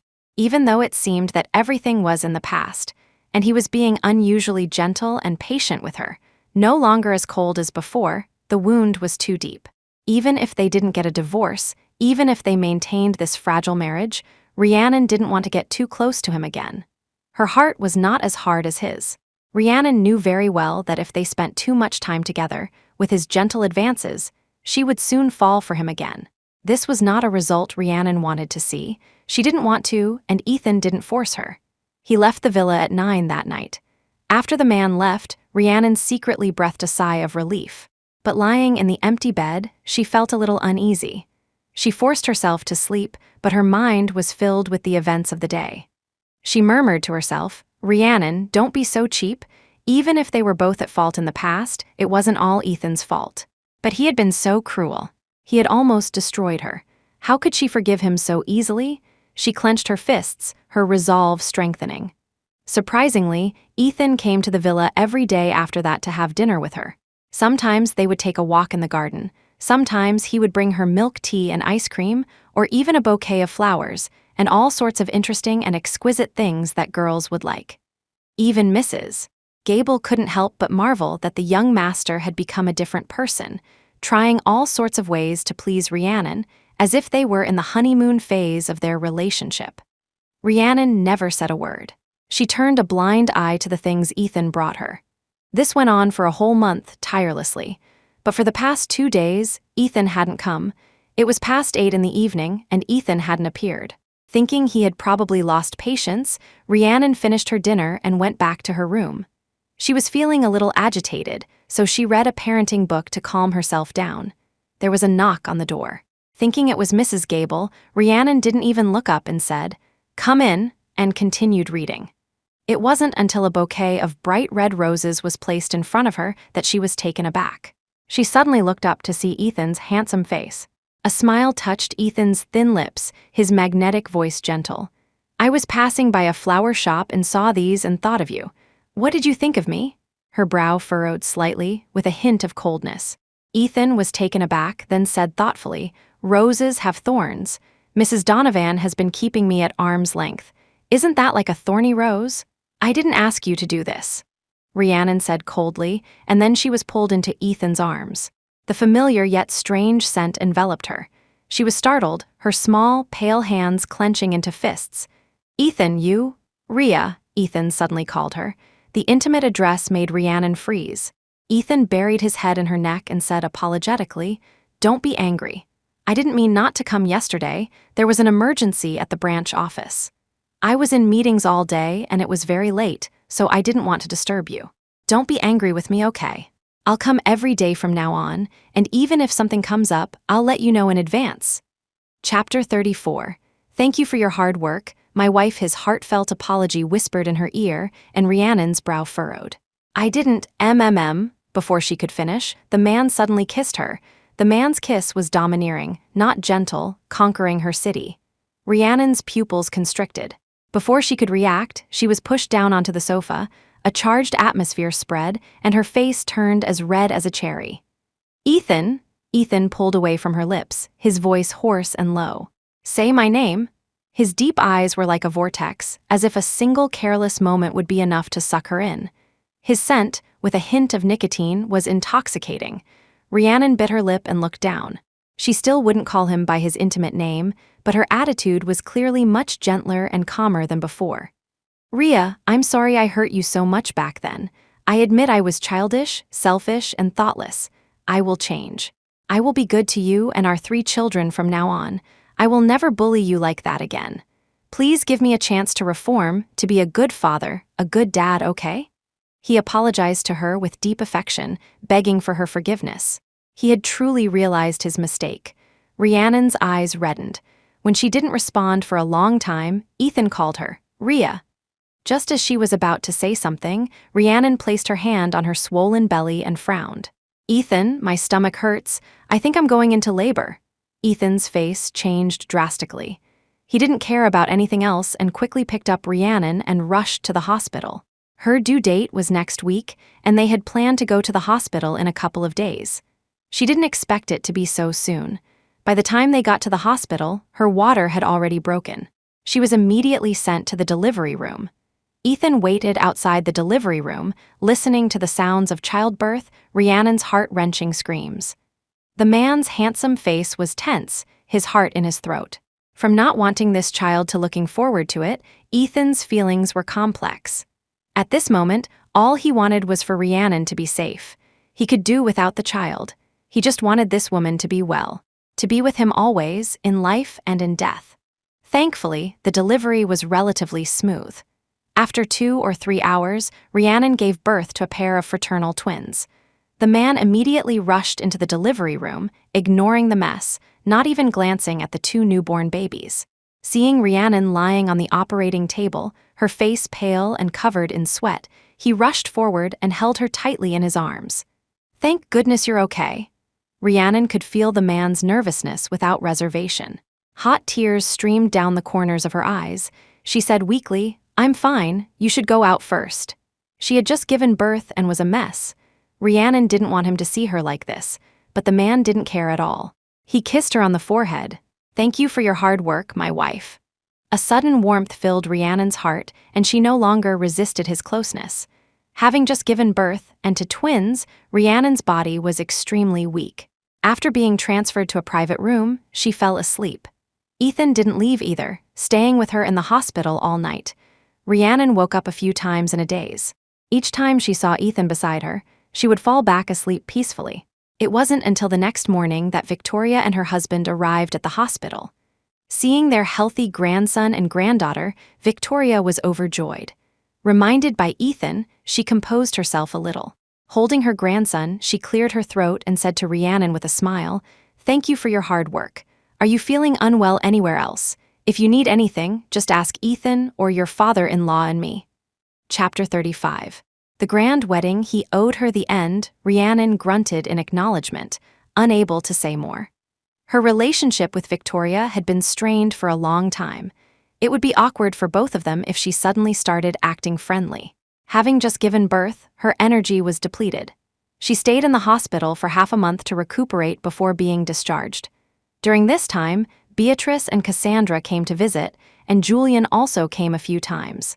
Ethan, on the other hand, came to the hospital to be with her every day. When he was busy and couldn't get away from work, he would simply bring his laptop to the hospital to handle documents and hold video conferences. From time to time, the sound of a baby crying would be heard by the executives and business partners on the other end of the video call, much to their surprise. This Ice King was actually married, and a doting husband at that. This, in turn, made Ethan feel a little embarrassed, but being a private person, he rarely showed his emotions. Rhiannon, for her part, saw through it but said nothing. After being discharged, to make it easier to care for the babies, they temporarily moved back to the Donovan estate. It was also convenient for Victoria and Alastair to take care of their grandchildren. Victoria hired 3 nannies. Except for breastfeeding, Rhiannon barely had to worry about anything. Fed with all sorts of supplements by Ethan and Victoria every day, Rhiannon visibly gained weight and became more curvaceous. Ethan named the twins. The son was named Apollo, and the daughter was named Pearl, as in the apple of his eye. Rhiannon had no objections to this. 3 months after giving birth, Rhiannon's body and figure gradually recovered. After a long-awaited night of intimacy, she woke up the next morning to find a pink, heart-shaped diamond ring on her ring finger. Rhiannon stared at it in a daze. Ethan pulled her into his arms and placed a light kiss on her forehead. "We rushed into things back then. We didn't have a wedding. I'm sorry." Rhiannon's nose tingled, and she didn't say a word. Ethan took her small, pale hand, his affectionate eyes gazing at her. "Rhea, will you marry me? Aren't I already married to you?" Rhiannon turned her head away shyly, but he pulled her into a tight embrace. He said, "It's different, now that you know I'm not as good as you thought, that I'm not the young man you once admired. but this kind of bastard, are you still willing to marry me and spend the rest of your life with me?" His affectionate eyes were filled with an irresistible gentleness. "I am," Rhiannon closed her eyes. "But Ethan Donovan, if you dare to treat me badly again, I will divorce you." "I wouldn't dare." Ethan chuckled, his large hand holding her head as he leaned in and kissed her. "I will be very good to you. I will spoil you and make you the happiest woman in the world." Rhiannon didn't speak, but she took the initiative to wrap her arms around his neck and return his passionate kiss. 3 years ago, they had only gotten a marriage license. There was no proposal, no wedding. This time, with the misunderstanding cleared up and their feelings for each other clear, Ethan couldn't bear to wrong Rhiannon any longer. On May 20th, they held their wedding. It was unprecedentedly grand, with elites from all over the world invited. The entire event was broadcast live on TV and online. The man's high-profile gesture made Rhiannon feel helpless, but he insisted that he wanted to announce his wife to the world, to announce their happiness. Unable to refuse, Rhiannon agreed. Rhiannon was given away by the Thorne family. Cassandra offered to be her maid of honor. Having decided to let go of the past, Cassandra's friendly gesture, although the rift between them had not completely healed, was not rejected by Rhiannon. As the wedding march played, Rhiannon and Ethan walked towards the priest. For richer or for poorer, they would never leave each other.